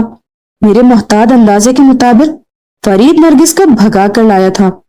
ایک یہ بات بھی سمجھ میں نہیں آ رہی تھی کہ فرید قتل ہو گیا اور نرگس موقع سے غائب تھی۔ اس سے دھیان اس امر کے جانب جاتا تھا کہ ہو نہ ہو نرگس ہی نے فرید کو قتل کر دیا اور پھر کہیں فرار ہو گئی ہو، لیکن کہاں؟ اس کہاں کا جواب حاصل کرنے کے لیے میرے پاس ایک ترکیب تھی، لیکن مشکل یہ تھی کہ حالات اس ترکیب کو آزمانے کی اجازت نہیں دیتے تھے۔ گزشتہ رات کو ہونے والی بارش اس راہ میں سب سے بڑی رکاوٹ تھی، کیونکہ بارش کی وجہ سے ہر طرف اتنا پانی کھڑا ہو گیا تھا کہ کسی کھوجی کی خدمات حاصل کرنے کا بھی کوئی فائدہ نہیں تھا۔ ایک اور بات بھی میرے دل میں کھٹک رہی تھی، اور وہ یہ کہ نعمت بیوی کے بیان کے مطابق جب وہ صبح نرگس کو اٹھانے کے لیے گئی تو بیٹھک کا اندرونی دروازہ کھلا ہوا تھا، علاوہ ازیں گھر کے داخلی دروازے کی کنڈی کھلی ہوئی تھی، جبکہ نعمت بیوی کو اچھی طرح یاد تھا کہ رات کو سوتے وقت اس نے بیرونی دروازے کی کنڈی چڑھائی تھی۔ یہ بات بھی اس کی یادداشت میں محفوظ تھی کہ نرگس نے بھی اندر سے کنڈی لگا لی تھی۔ اگر تھوڑی دیر کے لیے یہ فرض بھی کر لیا جائے کہ فرید کو نرگس ہی نے قتل کیا تھا اور وہ بیٹھک کا دروازہ کھول کر صحن میں آئی تھی، پھر گھر کا بیرونی دروازہ کھول کر وہاں سے فرار ہو گئی تھی، تو پھر سوال یہ پیدا ہوتا تھا کہ فرار ہونے کے لیے نرگس نے بیٹھک کا بیرونی دروازہ استعمال کیوں نہیں کیا تھا؟ یہ راستہ اس کے لیے سب سے آسان ثابت ہوتا، اس نے خواہ ایک پیچیدہ راستہ کیوں اختیار کیا؟ ان تمام تر سوال کے علاوہ ایک اور اہم پہلو بھی میری نظر میں تھا، اور وہ یہ کہ فرید کو سینے میں خنجر گھونپ کر موت کے گھاٹ اتارا گیا تھا۔ اس صورت میں اس کی جانب سے شدید ترین مزاحمت کا مظاہرہ دیکھنے کو ملنا چاہیے تھا، جو کہ جائے وقوع پر کہیں نظر نہیں آیا۔ حالانکہ سینے پر خنجر کھانے والا آدمی پہلے بڑا تڑپتا پھڑکتا ہے، آسانی سے اس کی جان نہیں نکلتی، وہ حلق کے بل چیختا چلاتا ہے اور لوگوں کو اپنی مدد کے لیے پکارتا ہے، مگر گزشتہ رات ایسا کچھ نہیں ہوا تھا۔ نعمت بی بی کی سماعت تک ایسی کوئی آواز نہیں پہنچی تھی جس سے اندازہ ہوتا کہ بیٹھک میں کوئی گڑبڑ ہے۔ اب اس پراسرار اور خاموش قتل کا ایک ہی سبب سمجھ میں آتا تھا کہ اس کے معدے میں کوئی زود دے اثر خواب آور شے اتار دی گئی ہو۔ اگر ایسا کچھ تھا تو پوسٹ مارٹم کی رپورٹ اس راز سے پردہ اٹھا سکتی تھی۔ میں نے گھوم پھر کر جائے وقوع کا تفصیلی جائزہ لیا تھا۔ بیٹھک نامی اس کمرے میں 2 دروازے اور ایک کھڑکی تھی۔ کھڑکی اندرونی دیوار میں تھی جو صحن کی جانب کھلتی تھی، اور وہ کھلی ہوئی تھی۔ شدید ترین گرمی کے موسم میں دونوں دروازے بند کر کے سونے کا راز یہی تھا کہ وہ لوگ کھڑکی کو کھلا چھوڑ دیتے تھے۔ پھر گزشتہ رات تو وقفے وقفے سے بارش کا سلسلہ بھی جاری رہا تھا، جس سے گرمی کی حدت اور شدت میں بڑی حد تک کمی واقع ہو گئی ہوگی۔ بہرحال یہ کیس اور اس کی تفتیش ایک خاص مقام پر آ کر رک گئی تھی۔ پوسٹ مارٹم کی ابتدائی رپورٹ تو 1-2 روز کے بعد ہی آنا تھی۔ مجھے اس وقت حنیف کی واپسی کا شدت سے انتظار تھا۔ حنیف کی خالہ رتنا والی میں رہتی تھی، اور میں نے اسے مقتول اور اس کی مبینہ بیوی نرگس کے بیانات کی تصدیق کے لیے کل رتنا والی روانہ کیا تھا۔ حنیف کی روانگی سے لے کر اب تک صورتحال میں خاصی تبدیلی آ چکی تھی۔ جس شخص کے بیان کی جانچ پڑتال کے لیے وہ رتنا والی گیا تھا، اب وہ ایک لاش کی صورت میں سرکاری اسپتال بھجوایا جا چکا تھا، اور اس اندوہناک واقعے کی اطلاع رتنا والی تک پہنچانا بھی ضروری تھا، لیکن میں حنیف کی آمد سے پہلے کوئی بھی عملی قدم نہیں اٹھانا چاہتا تھا، اور اس کا ایک تکنیکی سبب تھا۔ یہ بات نرگس اور مقتول فرید کی زبانی مجھے پتہ چلی تھی کہ ان کا تعلق موضوع رتنا والی سے تھا۔ ضروری نہیں کہ انہوں نے راز گوئی ہی سے کام لیا ہو، یہ بھی تو ممکن تھا کہ وہ کسی اور علاقے سے یہاں آئے ہوں۔ چنانچہ جب تک حنیف آ کر ان دونوں کے بیان کی تصدیق یا تردید نہ کر دیتا، رتنا والی کا رخ کرنا حماقت کے سوا کچھ نہیں تھا۔ میں بے چینی سے حنیف کی واپسی کا انتظار کرنے لگا۔ حنیف دوپہر کے وقت تھانے پہنچا تو وہ اکیلا نہیں تھا، وہ بارش کو بھی اپنے ساتھ لے کر آیا تھا۔ اس کی آمد سے چند منٹ پہلے ہلکی بوندا باندی شروع ہو چکی تھی، اور جیسے ہی اس نے تھانے کی حدود میں قدم رکھا، بارش نے زور پکڑ لیا۔ میرے کمرے تک پہنچتے پہنچتے وہ اچھا خاصا بھیگ چکا تھا۔ اس نے میرے پاس آ کر سلام کیا اور ایک کرسی کھینچ کر بیٹھنے لگا تو میں نے جلدی سے کہا، حنیف پہلے تم اپنا لباس تبدیل کرو، پھر بات کرتے ہیں۔ جناب، میں رتنا والی سے بڑی سنسنی خیز خبریں لایا ہوں، وہ اضطراری لہجے میں بولا۔ آپ سنیں گے تو دنگ رہ جائیں گے۔ یہاں بھی کچھ کم سنسنی نہیں پھیلی ہوئی، میں نے کہا، لیکن تمہارا فوراً لباس تبدیل کرنا بھی ضروری ہے، ورنہ تم بیمار بھی پڑ سکتے ہو۔ میں ابھی 2 منٹ میں حاضر ہوتا ہوں ملک صاحب، کہ کہتے ہوئے وہ میرے کمرے سے نکل گیا۔ حنیف کی بات نے مجھے بری طرح چونکا دیا تھا۔ اگر وہ رتنا والی سے سنسنی خیز خبریں لایا تھا تو اس کا واضح مطلب یہی تھا کہ مقتول فرید اور اس کی مبینہ بیوی نے جو بیان دیا تھا اس میں بہت سی خرابیاں تھیں، ورنہ اگر سب کچھ ٹھیک تھا تو پھر سنسنی خیزی کیسی؟ 2 منٹ تو نہیں، البتہ لگ بھگ 8 منٹ کے بعد حنیف دوبارہ میرے سامنے موجود تھا۔ اس نے لباس تبدیل کر لیا تھا۔ جب وہ کرسی پر بیٹھ چکا تو میں نے کہا، ہاں بھائی، اب بتاؤ تم رتنا والی سے کون سی خبریں لائے ہو؟ جواب دینے کی بجائے الٹا اس نے مجھ سے سوال کر ڈالا، ملک صاحب، مجھے پتا چلا ہے کہ کسی نے فرید کو قتل کر دیا ہے اور اس کی بیوی بھی غائب ہے۔ لباس کی تبدیلی کے دوران میں عملے کے کسی آدمی نے حنیف کو نعمت بیوی کی بیٹھک میں پیش آنے والے واقعے سے آگاہ کر دیا تھا۔ میں نے کھنکار کر گلا صاف کیا اور کہا، تمہیں بالکل ٹھیک پتا چلا ہے، لیکن اس موضوع پر ہم بعد میں بات کریں گے، پہلے تم مجھے وہاں کی سناؤ، رتنا والی کی کیا رپورٹ ہے؟ جناب، وہاں کی رپورٹ تسلی بخش نہیں ہے، وہ بتانے لگا۔ ان دونوں بندوں نے ہمارے ساتھ بہت سے جھوٹ بولے ہیں۔ مثلاً؟ میں ہمتن گوش ہو گیا۔ ان لوگوں نے کس قسم کی دروغگوئی کی تھی؟ ان کا بیان صرف اس حد تک درست ہے کہ وہ موضوع رتنا والی کے رہنے والے تھے۔ حنیف مجھے تفصیل سے آگاہ کرنے لگا، یا پھر یہ کہ انہوں نے اپنے والدین کے نام درست بتائے تھے۔ باقی سب گھپلا ہی گھپلا ہے ملک صاحب۔ کہیں تم یہ تو نہیں کہنا چاہ رہے کہ وہ دونوں میاں بیوی نہیں تھے؟ میں نے سب سے پہلے اپنی ذہن میں موجود خدشے کی تصدیق ضروری جانی۔ حنیف نے میری توقع کے عین مطابق جواب دیا، آپ ٹھیک سمجھ رہے ہیں جناب، ان کی شادی ہوئی ہی نہیں تھی۔ رتنا والی میں مولوی شرافت علی نامی ایک پیش امام موجود تو ہیں، تاہم انہوں نے فرید اور نرگس کا نکاح نہیں پڑھایا تھا۔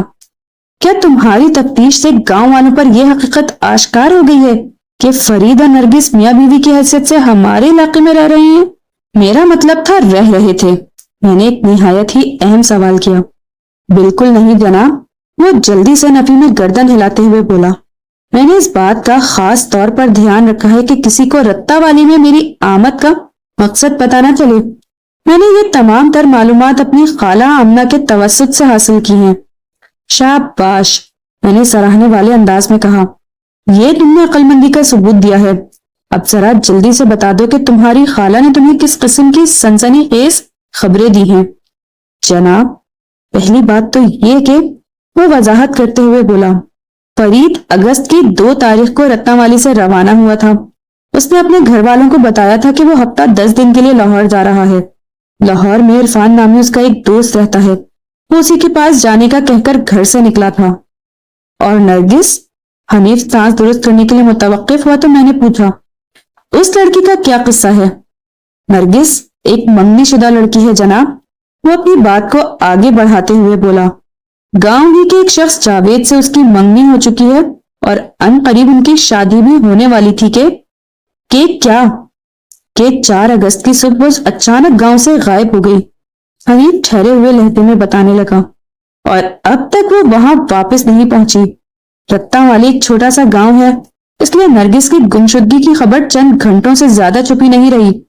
اس وقت گاؤں کا بچہ اس راز سے واقف ہے کہ یعقوب اور عائشہ کی بیٹی نرگس اسی کے ساتھ بھاگ گئی ہے۔ کس کے ساتھ؟ اس بارے میں مختلف قسم کی باتیں ہو رہی ہیں، مگر کوئی متفقہ رائے سامنے نہیں آئی۔ وہ سانس درست کرنے کے لیے متوقف ہوا، پھر اضافہ کرتے ہوئے بولا، رتنا والی کا صرف ایک بندہ اس وقت گاؤں سے باہر ہے اور وہ ہے فرید۔ کچھ لوگوں کا یہ بھی خیال ہے کہ نرگس فرید کے ساتھ بھی کہیں بھاگ گئی ہے، لیکن فرید کا باپ کرم دین اس الزام کی پرزور تردید کر رہا ہے۔ اس کا موقف یہ ہے کہ فرید تو نرگس کی گمشدگی سے 2 دن پہلے اپنے دوست سے ملنے لاہور چلا گیا تھا، وہ نرگس کو کس طرح بھگا کر لے جا سکتا ہے؟ یہ ہے ساری صورتحال جناب، خاصی دلچسپ اور سنسنی خیز صورتحال ہے۔ حنیف کے خاموش ہونے پر میں نے کہا، اس تمام تر خرابے میں ایک امر وضاحت طلب ہے کہ نرگس کے ماں باپ کو اس کی گمشدگی کی رپورٹ درج کرانے کا خیال کیوں نہیں آیا؟ رتنا والی ہمارے تھانے کی حدود میں آتا ہے، مگر یہ خبر ابھی تک ہمارے پاس نہیں پہنچی۔ 2-3 دن تو دونوں پارٹیوں نے بحث و مباحثے میں گزار دیے ہیں، حنیف نے بتایا۔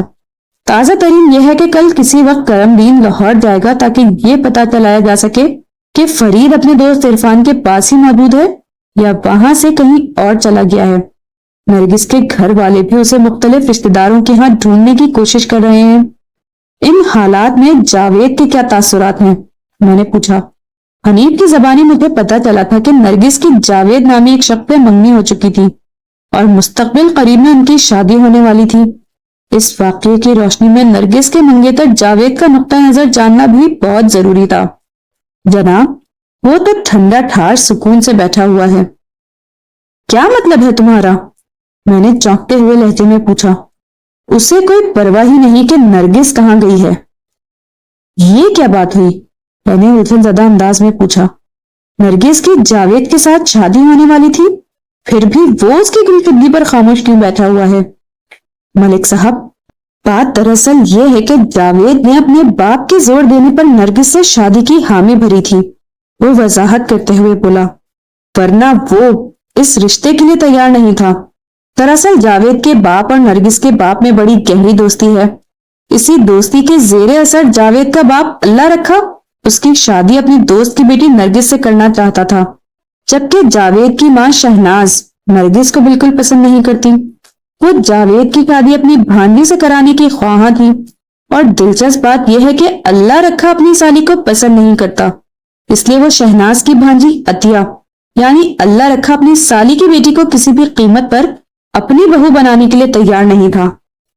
بعض اوقات خاندان میں رشتہ داریاں عجیب گورکھ دھندے کی شکل اختیار کر لیتی ہیں۔ میں نے افسوسناک انداز میں گردن ہلاتے ہوئے کہا، پھر پوچھا، جاوید اس صورتحال میں خوش ہے یا ناخوش؟ میں نے بتایا ہے نا جناب، حنیف تھوک نگلتے ہوئے بولا، وہ عجیب مست الست بندہ ہے، نہ تو وہ نرگس سے منگنی پر بہت زیادہ خوش تھا اور نہ ہی اس کی گمشدگی پر وہ پریشان ہے۔ لگتا ہے جیسے اس واقعے کا اس کی صحت پر کوئی اثر ہی نہیں پڑا۔ وہ مزاج کے اعتبار سے ایک بیزار اور الجھا ہوا انسان نظر آتا ہے۔ ہاں بھائی، دنیا میں ہر طرح کے لوگ ہوتے ہیں۔ میں نے ایک گہری سانس خارج کرتے ہوئے کہا، پھر پوچھا، تم نے کیا بتایا ہے کہ فرید کا باپ کرم دین کل لاہور جائے گا؟ وہ کہہ تو یہی رہا تھا جناب، لیکن مجھے نہیں لگتا کہ اس کا ارادہ بھی ہو، حنیف نے کہا۔ ہو سکتا ہے اس نے دوسری پارٹی کا منہ بند کرنے کے لیے ایسی بات کر دی ہو، اور اب تھوڑی دیر کو رک کر اس نے ان الفاظ میں اپنی بات مکمل کر دی، اب تو اس کے لاہور جانے کا سوال ہی پیدا نہیں ہوتا۔ جب اسے پتا چلے گا کہ فرید کو مرید کے میں قتل کر دیا گیا ہے تو وہ سیدھا اسی طرف دوڑے گا، اور کرم دین کو اس حادثے کی اطلاع بھی تم ہی دو گے۔ میں نے ایک لفظ پر زور دیتے ہوئے کہا، تم سمجھ رہے ہو نا میں کیا کہہ رہا ہوں؟ بڑی اچھی طرح سمجھ رہا ہوں ملک صاحب، وہ معنی خیز انداز میں گردن ہلاتے ہوئے بولا۔ ایک مرتبہ پھر مجھے رتنا والی کا رخ کرنا ہوگا۔ تم بالکل ٹھیک سمجھے ہو، میں نے ٹھہرے ہوئے لہجے میں کہا، لیکن بارش تھم جانے کے بعد تم اگر بار بار می میں بھیگتے رہے تو یقیناً بیمار پڑ جاؤ گے۔ موضوع رتنا والی مرید کے سے لگ بھگ 8 میل کے فاصلے پر مغرب میں واقع تھا۔ مرید کے سے کچا راستہ رتنا والی گاؤں تک جاتا تھا، جس پر سائیکل، تانگے اور بیل گاڑی وغیرہ محض سفر رہتی تھی۔ حنیف نے رتنا والی آمد و رفت کے لیے اپنی سائیکل استعمال کی تھی۔ میں آئندہ آدھے گھنٹے تک اسے حالات سے آگاہ کرتا رہا۔ میں نے اسے اچھی طرح سمجھا دیا کہ وہاں جا کر اسے کیا کہنا ہے۔ مجھے یقین تھا کہ اس واقعے کی اطلاع پاتے ہی دونوں پارٹیاں تھانے پہنچ جائیں گی، یعنی مقتول فرید کے گھر والے اور گمشدہ نرگس کے والدین۔ دونوں فریقین سے ملاقات کے بعد ہی اس معاملے کا کوئی حل سامنے آ سکتا تھا۔ جب سپہر تک بارش نے رکنے کا ارادہ ظاہر نہ کیا تو میں نے حنیف کو رتنا والی بھجوانے کے لیے ایک تانگے کا بندوبست کروا دیا۔ فرید کی اندوناک موت کی خبر اس کے گھر والوں تک پہنچانا بہت اہم تھا۔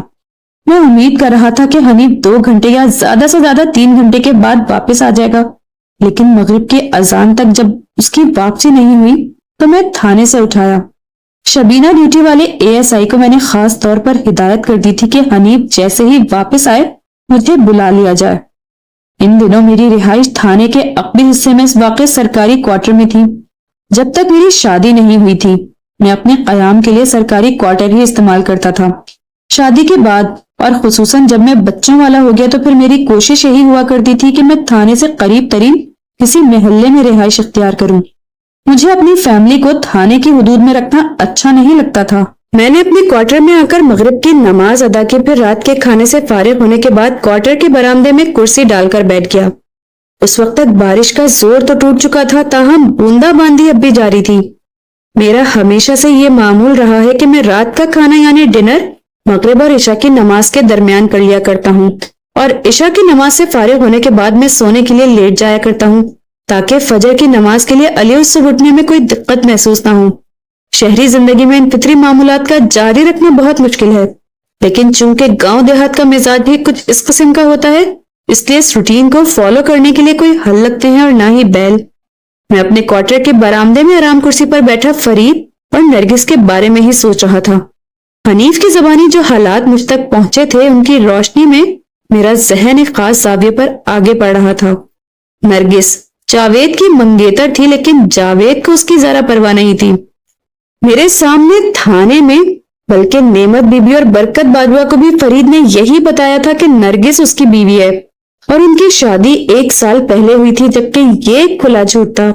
اس صورتحال میں تو یہی کہا جا سکتا تھا کہ نرگس جاوید کو قطعاً ناپسند کرتی ہوگی، جبکہ نرگس اور فرید میں پسندیدگی کا کوئی نہ کوئی رشتہ ضرور استوار تھا جب ہی وہ اس کے ساتھ نظر آ رہا تھا۔ یہ امر بھی مصدقہ ہی نظر آتا تھا کہ 4 اگست کی صبح نرگس نے فرید ہی کی خاطر رتنا والی کو خیر بات کہا تھا، جبکہ فرید 2 دن پہلے رتنا والی سے نکل چکا تھا۔ ان دونوں کے درمیان کس قسم کی منصوبہ بندی طے تھی؟ وہ دونوں کہاں پر ایک دوسرے سے ملے اور کیا سوچ کر انہوں نے مرید کے کا رخ کیا؟ یہ تمام تر سوالات غور طلب تھے، اور ان سب سے زیادہ تشویشناک ایک سوال یہ بھی تھا کہ آیا انہوں نے آپس میں شادی کر لی تھی یا بغیر نکاح کے ایک چھت کے نیچے میاں بیوی کی حیثیت سے رہ رہے تھے؟ میں جیسے جیسے اس مسئلے پر سوچ کے گھوڑے دوڑانے کا لگا، میرا ذہن الجھتا چلا گیا۔ جب رات 10 بجے تک بھی حنیف کی واپسی نہ ہوئی تو میں سونے کے لیے لیٹ گیا۔ رات گزارنے کے لیے میں نے صحن کی بجائے برآمدے میں ہی چارپائی لگا لی تھی، کیونکہ بارش نے ایک مرتبہ پھر انگڑائی لے کر چھماچم رقص شروع کر دیا تھا۔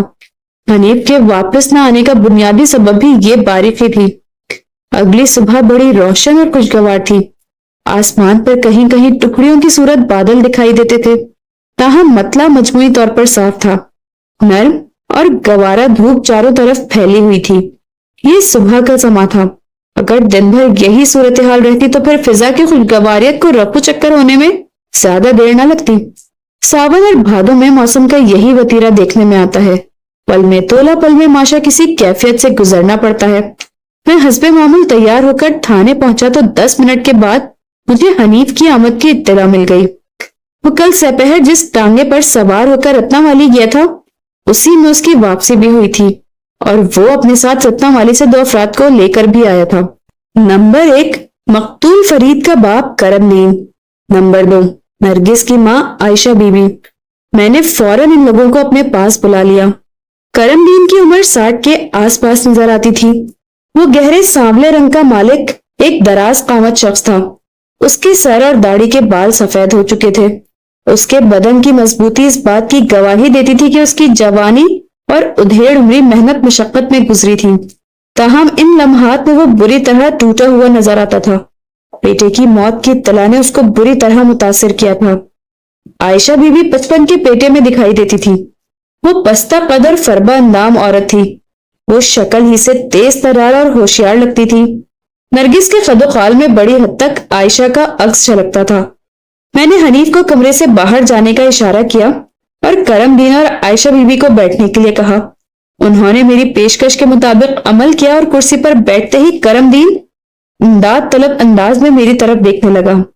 میں نے نہایت ہی جامع اور مختصر الفاظ میں انہیں مقتول اور نرگس کی مرید کے میں آمد، رہائش اور اس اندوہناک واقعے کے بارے میں بتایا۔ ادھر میری بات ختم ہوئی، ادھر کرم دین پھٹ پڑا۔ تھانے دار صاحب، یہ کیا غضب ہو گیا؟ وہ روحانسی آواز میں بولا۔ 1 ہفتہ پہلے تو فرید اچھا خاصا لاہور گیا تھا، اسے تقدیر مرید کے کیسے کھینچ لائی، اور کس بدبخت نے میرے بچے کا خون کیا ہے؟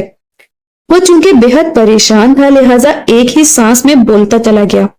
میں نے بڑے تحمل سے اس کی بات سنی اور اس کے خاموش ہونے پر کہا، میں بھی اسی بدبخت کی تلاش میں ہوں جس نے تمہارے بیٹے کی جان لی ہے، اور اس سلسلے میں مجھے تم دونوں کے بھرپور تعاون کی ضرورت ہے۔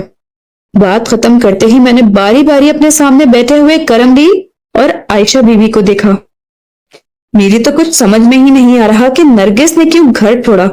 عائشہ بی بی نے اپنی پیشانی پر ہاتھ مارتے ہوئے کہا، اس کی تو منگنی ہو چکی تھی اور 3-4 ماہ کے بعد شادی ہونے والی تھی۔ پتہ نہیں وہ کس طرح فرید کے بہکاوے میں آ گئی. اور 1 منٹ عائشہ. کرم دین نے انگلی سے اس کی طرف اشارہ کرتے ہوئے قدرے تیز لہجے میں کہا. میرے بیٹے نے تو کسی کو نہیں بہکایا. پورا پنڈ جانتا ہے کہ وہ 2 تاریخ کو لاہور گیا تھا اور تمہاری بیٹی 4 تاریخ کو گھر سے غائب ہوئی. تم خواہ مخواہ میرے بیٹے پر الزام لگانے کی کوشش نہ کرو. میں اپنی طرف سے کچھ نہیں کہہ رہی ہوں کرم دین. عائشہ نے گھور کر کرم دین کی طرف دیکھا. تم نے سنا نہیں تھانے دار نے تھوڑی دیر پہلے ان دونوں کے بارے میں کیا بتایا ہے؟ وہ میاں بیوی بن کر یہاں رہ رہے تھے. ان کے ایک ساتھ پائے جانے کا مطلب یہی ہے کہ وہ باقاعدہ کسی منصوبہ بندی کے تحت آگے پیچھے گاؤں سے نکلے تھے. بھائی اللہ میں کیا کروں؟ وہ باقاعدہ سینہ کو بھی کرنے لگی. پتہ نہیں اس مردود نے میری بچی کے ساتھ نکاح کیا بھی تھا کہ نہیں. خبردار خبردار جو میرے مرحوم بیٹے کو مردود کہا. کرم دین غصے سے دہاڑا. ان دونوں نے نکاح کیا تھا یا نہیں، اس سے بھی زیادہ اہم معاملہ یہ ہے کہ میرے بیٹے کو بڑی بے دردی سے قتل کر دیا گیا ہے اور تمہاری بیٹی جائے وقوع سے غائب ہے. مجھے تو نرگس پر ہی شک ہے تھانے دار صاحب. وہ میری جانب متوجہ ہوا، پھر قدرے تیز لہجے میں بولا. میں اپنے بیٹے کے قتل کے سلسلے میں عائشہ کی بیٹی نرگس کے خلاف پرچہ کٹوانا چاہتا ہوں. آپ رپورٹ لکھے جی. اس سے پہلے آپ میری رپورٹ درج کریں گے تھانے دار صاحب، عائشہ نے تش لہجے میں کہا. کرم دین کے بیٹے نے میری معصوم بچی کو بہلا پھسلا کر بلکہ بہکا کر گھر سے بھاگنے پر مجبور کیا اور پھر اسے غائب کر کر خود قتل ہو گیا. مجھے میری بچی چاہیے جناب. کرم دین جہاں سے بھی پوری کرے. تمہاری مت ماری گئی ہے عائشہ بی بی. کرم دین لال پیلا ہوتے ہوئے بولا. یہ کیا بات کر دی تم نے کہ فرید نے تمہاری بیٹی کو غائب کیا اور خود قتل ہو گیا؟ بھلا کوئی اپنی رضا سے بھی قتل ہوتا ہے کیا؟ تم اپنی بیٹی کے جرم پر پردہ ڈالنے کے لیے یہ الٹی سیدھی بکواس کیوں کر رہی ہو؟ الٹی سیدھی باتیں نہیں کر رہی کرم دین، وہ ایک ایک لفظ پر زور دیتے ہوئے بولی، بلکہ تمہارا دماغ خراب ہو گیا ہے. بس، میں نے کڑک کر کہا. یہ تم لوگوں نے کیا تماشا لگا دیا ہے؟ یہ تھانہ ہے، تمہاری خالہ جان کا گھر نہیں. میرے دبکے نے خاطر خواہ اثر دکھایا اور وہ خاموش ہو کر سہمی ہوئی نظروں سے مجھے تکنے لگے. میں نے کرم دین کی طرف دیکھا اور چپتے ہوئے لہجے میں پوچھا. تم اس وقت کہاں بیٹھے ہوئے ہو؟ جناب، وہ الجھے ہوئے لہجے میں بولا. میں تھانے میں بیٹھا ہوں جی. اور یہاں کا تھانے دار کون ہے؟ آپ ہیں تھانے دار جی. بس تو پھر تھانے داری بھی مجھے ہی کرنے دو، میں نے برا سا منہ بناتے ہوئے کہا. تم لوگوں نے یہاں آتے ہی مچھلی بازار کھول دیا ہے، یہ کیا طریقہ ہے؟ معاف کر دیں جناب، میں جذبات میں آ گیا تھا. کرم دین نرم پڑتے ہوئے بولا. جوان بیٹے کی موت نے میرے دماغی توازن کو گڑبڑا کر رکھ دیا ہے. تمہارے بیٹے کی موت کا مجھے بھی گہرا صدمہ ہے اور میں پہلی فرصت میں اس کے قاتل تک رسائی حاصل کرنا چاہتا ہوں. میں نے ہمدردی بھرے انداز میں کہا.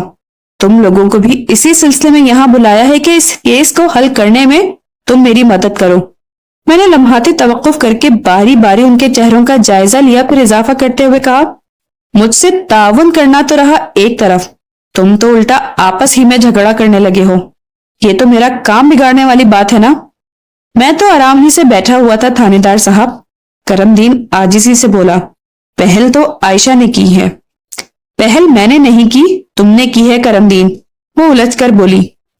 میں نے کہا ہے بس. میں نے باری باری تیز نظروں سے انہیں گھورا. کس نے پہل کی اور کس نے نہیں، اس بحث میں مت پڑو. یہ پہل دودھ کھلنے کا وقت نہیں ہے. میں تم سے جتنی بات پوچھوں بس اس کا جواب دو. اور میں نے جملہ نامکمل چھوڑ کر ایک گہری سانس لی، پھر اپنی بات پوری کرتے ہوئے کہا. اور جب میں ایک سے بات کروں تو دوسرا بالکل چپ بیٹھے گا، بالکل خاموش. میری بات سمجھ میں آ رہی ہے نا؟ انہوں نے بڑی شرافت سے اس بات میں گردنیں ہلا دی. میں کرم دین کی طرف متوجہ ہو گیا اور ٹھہرے ہوئے لہجے میں پوچھا. کیا یہ سچ ہے کہ تمہارا بیٹا فرید 2 اگست کو یہ بتا کر گھر سے نکلا تھا کہ وہ ہفتہ 10 دن کے لیے اپنے کسی دوست کے پاس لاہور جا رہا ہے؟ جی ہاں، حقیقت یہی ہے. اس کے بعد سے تمہیں اپنے بیٹے کی کوئی خیر خبر نہیں تھی. میں نے اس کی آنکھوں میں جھانکتے ہوئے کہا. کل جب میرے بندے نے تمہیں رتنا والی جا کر فرید کی المناک موت کے بارے میں آگاہ کیا تو تم پر غم کا آسمان ٹوٹ پڑا. میں ٹھیک کہہ رہا ہوں نا؟ جی، آپ بالکل درست فرما رہے ہیں، وہ تائیدی انداز میں گردن ہلاتے ہوئے بولا. میں بتا نہیں سکتا کہ فرید کی موت کی خبر سن کر ہماری کیا حالت ہو گئی تھی، اس کی ماں کا تو رو رو کر برا حال ہے، ہماری تو دنیا ہی اجڑ گئی ہے تھانے دار صاحب۔ میں آپ لوگوں کے غم کا اندازہ لگا سکتا ہوں، میں نے ہمدردانہ انداز میں کہا۔ پھر پوچھا، فرید لاہور میں اپنے جس دوست کے پاس گیا تھا اس کا نام عارف ہی ہے نا؟ میں نے جان بوجھ کر مقتول کے لاہوری دوست کا نام غلط بتایا۔ کرم دین جلدی سے بولا، نہیں جناب، اس کا نام عرفان ہے۔ فرید کی عرفان سے کب اور کس طرح دوستی ہوئی تھی؟ میں نے بہت ہی دھیمے لہجے میں کرم دین کو کریدنا شروع کیا۔ ان کی دوستی تو بہت پرانی ہے جناب، بلکہ تھی، وہ افسردہ لہجے میں بولا۔ عرفان بھی رتنا والی کا ہی رہنے والا ہے، پچھلے 2 سال سے وہ روزگار کے سلسلے میں لاہور گیا ہوا ہے، اور مہینے 2 مہینے میں وہ ایک آدھ بار گاؤں کا چکر لگا لیتا ہے۔ عرفان لاہور میں کیا کام کرتا ہے؟ میں نے پوچھا۔ اور اس نے رہائش وغیرہ کہاں رکھی ہوئی ہے؟ وہ لاہور میں ڈبل روٹی بنانے والی کسی فیکٹری میں کام کرتا ہے جو فیروز پور روڈ پر واقع ہے، کرم دین نے میرے سوال کے جواب میں بتایا۔ اور ادھر قریب ہی کسی آبادی میں اس نے کرائے پر مکان لے رکھا ہے۔ کرم دین نے بعد میں مجھے بن اور ڈبل روٹی بنانے والے اس فیکٹری کا نام بھی بتایا، لیکن باوجہ میں نے وہ نام یہاں ظاہر نہیں کیا۔ میں نے کرم دین کی آنکھوں میں آنکھیں ڈال کر کہا، بس ایک آخری سوال، اور اس کا جواب بہت سوچ سمجھ کر دینا، تمہاری غلط بیانی بعد میں کوئی بہت بڑی مصیبت بھی کھڑی کر سکتی ہے۔ وہ چوکنا نظروں سے مجھے دیکھتے ہوئے بولا، جی پوچھیں، میں نے اب تک آپ سے کوئی جھوٹ بولا ہے اور نہ ہی آئندہ کوئی ایسی حرکت کروں گا۔ میں نے ایک ایک لفظ پر زور دیتے ہوئے پوچھا، کیا تمہارے بیٹے فرید اور عائشہ بی بی کی بیٹی نرگس میں کوئی عشق محبت کی کہانی چل رہی تھی؟ سوال ہی پیدا نہیں ہوتا تھانے دار صاحب، عائشہ چمک کر بولی۔ میں نے تم سے پوچھا ہے؟ میں نے گھور کر اسے دیکھا۔ جناب، چند ماہ کے بعد نرگس کی شادی ہونے والی تھی، وہ اکھڑے ہوئے لہجے میں بولی۔ وہ اس قسم کے کام میں کیسے ملوث ہو سکتی ہے؟ اور جہاں تک میں نے کہا تھا نا، جب تک میں خود نہ پوچھوں تم اپنی طرف سے کچھ نہیں بولو گی، میں نے غراہٹ آمیز انداز میں کہا۔ ٹھیک ہے جی، وہ برا سا منہ بناتے ہوئے بولی، اب میں کچھ نہیں بولوں گی۔ میں نے کرم دین کی طرف متوجہ ہوتے ہوئے کہا، ہاں بھائی، تم نے میرے سوال کا جواب نہیں دیا۔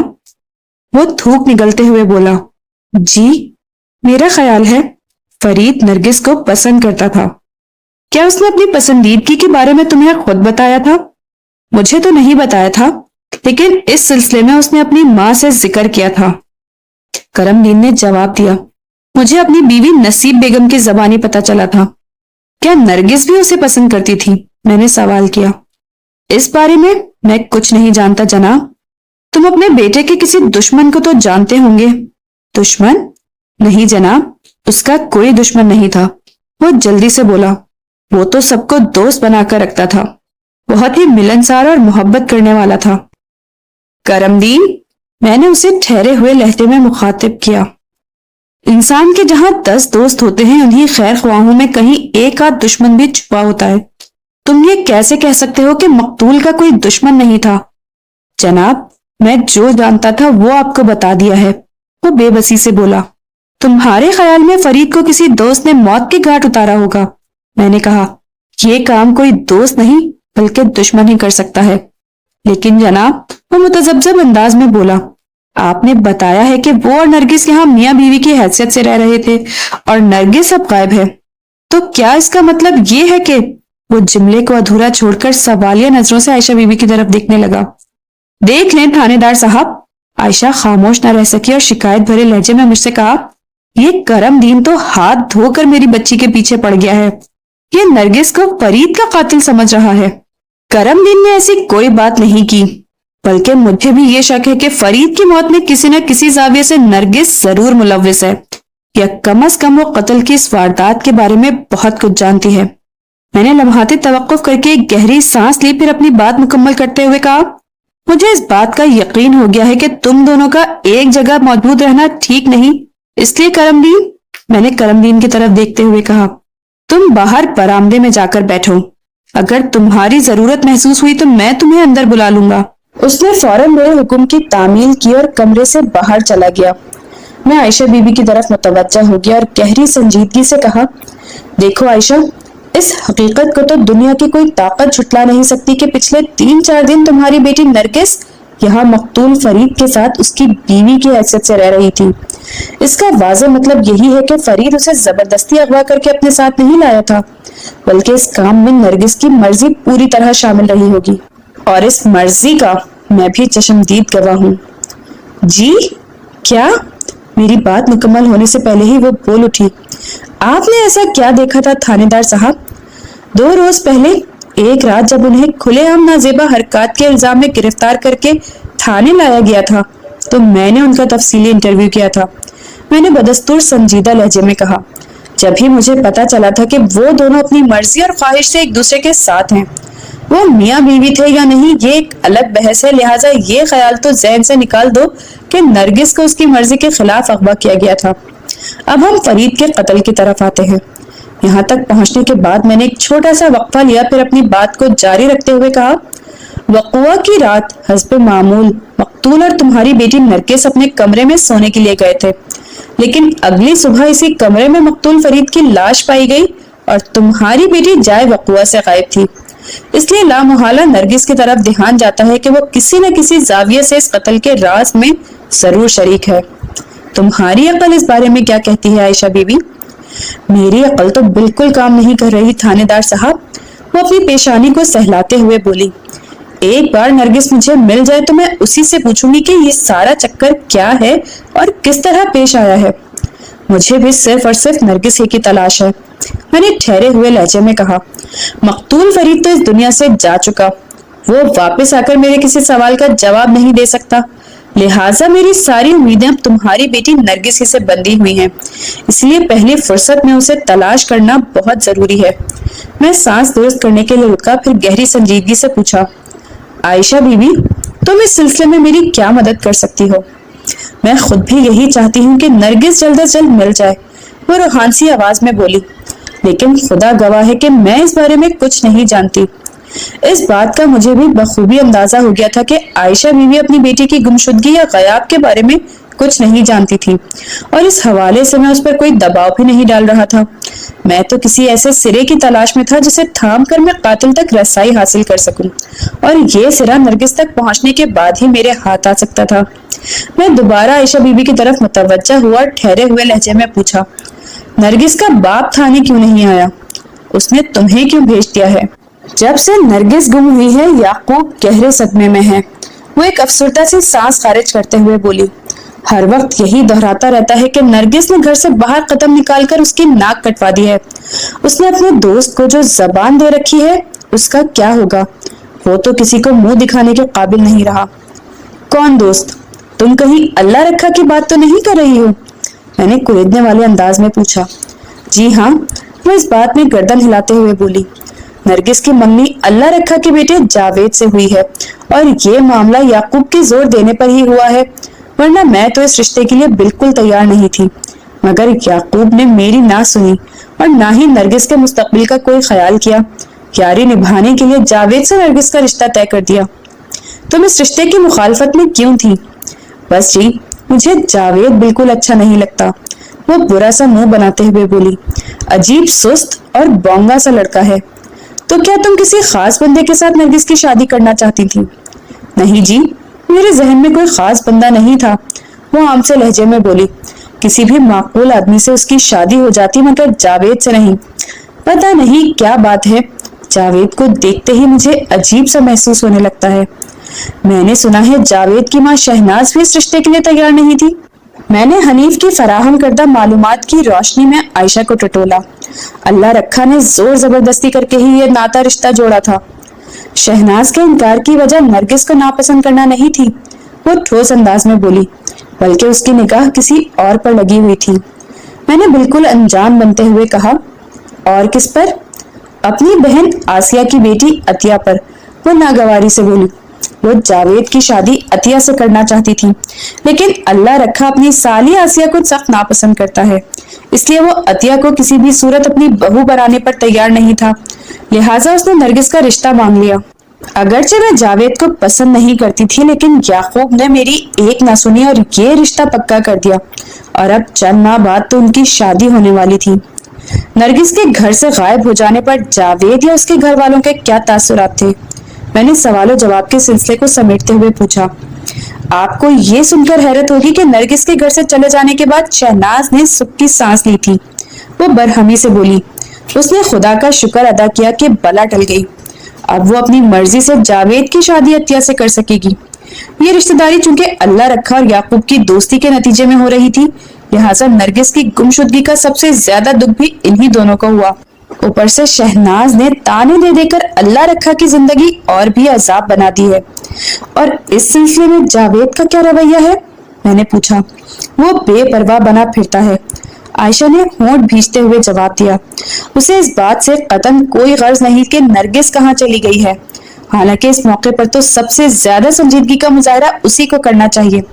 نرگس اس کی منگیتر ہے، مگر لمحاتی توقف کر کے اس نے ایک گہری سانس لی، پھر اضافہ کرتے ہوئے بولی، مگر مجھے تو یوں محسوس ہوتا ہے ان ماں بیٹے کو نرگس کی گمشدگی سے بہت خوشی ملی ہو۔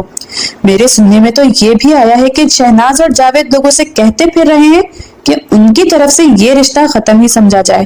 جو لڑکی گھر سے بھاگ جائے اسے کوئی اپنے گھر کی عزت کیسے بنا سکتا ہے؟ جب ہم نرگس کے گھر سے بھاگ جانے کی بات کرتے ہیں تو فوراً ذہن میں یہ سوال سر اٹھاتا ہے، وہ کس کے ساتھ بھاگی ہوگی؟ میں نے عائشہ کے چہرے پر نگاہ جما کر سنجیدگی سے کہا، حالات تو واقعات چیخ چیخ کر اس بات کی گواہی دے رہے ہیں کہ وہ مقتول فرید کے ساتھ تھی۔ اس کا واضح مطلب تو یہی ہے کہ ان دونوں میں پہلے ہی سے کوئی معاملہ چل رہا تھا، لیکن تم کہتی ہو کہ ایسی کوئی بات نہیں تھی۔ یہ نکتہ میری سمجھ میں بالکل نہیں آیا۔ جناب، میں تو یہی جانتی ہوں کہ نرگس کا فرید کے ساتھ کوئی معاملہ نہیں تھا۔ وہ بے پرواہی سے کندھے اچکاتے ہوئے بولی، باقی دلوں کے حال تو اللہ ہی جانتا ہے۔ ابھی تھوڑی دیر پہلے تمہارے سامنے کرم دین نے کہا کہ اس کا بیٹا یعنی مقتول فرید تمہاری بیٹی نرگس کو پسند کرتا تھا، اور اس پسندیدگی کا اظہار اس نے اپنی ماں نصیب بیگم سے بھی کیا تھا۔ میں نے تیکھے انداز میں کہا، اور تم بالکل انجان بن رہی ہو۔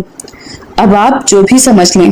وہ تاہٹ بھرے انداز میں بولی، جو سچ تھا وہ میں نے آپ کو بتا دیا ہے۔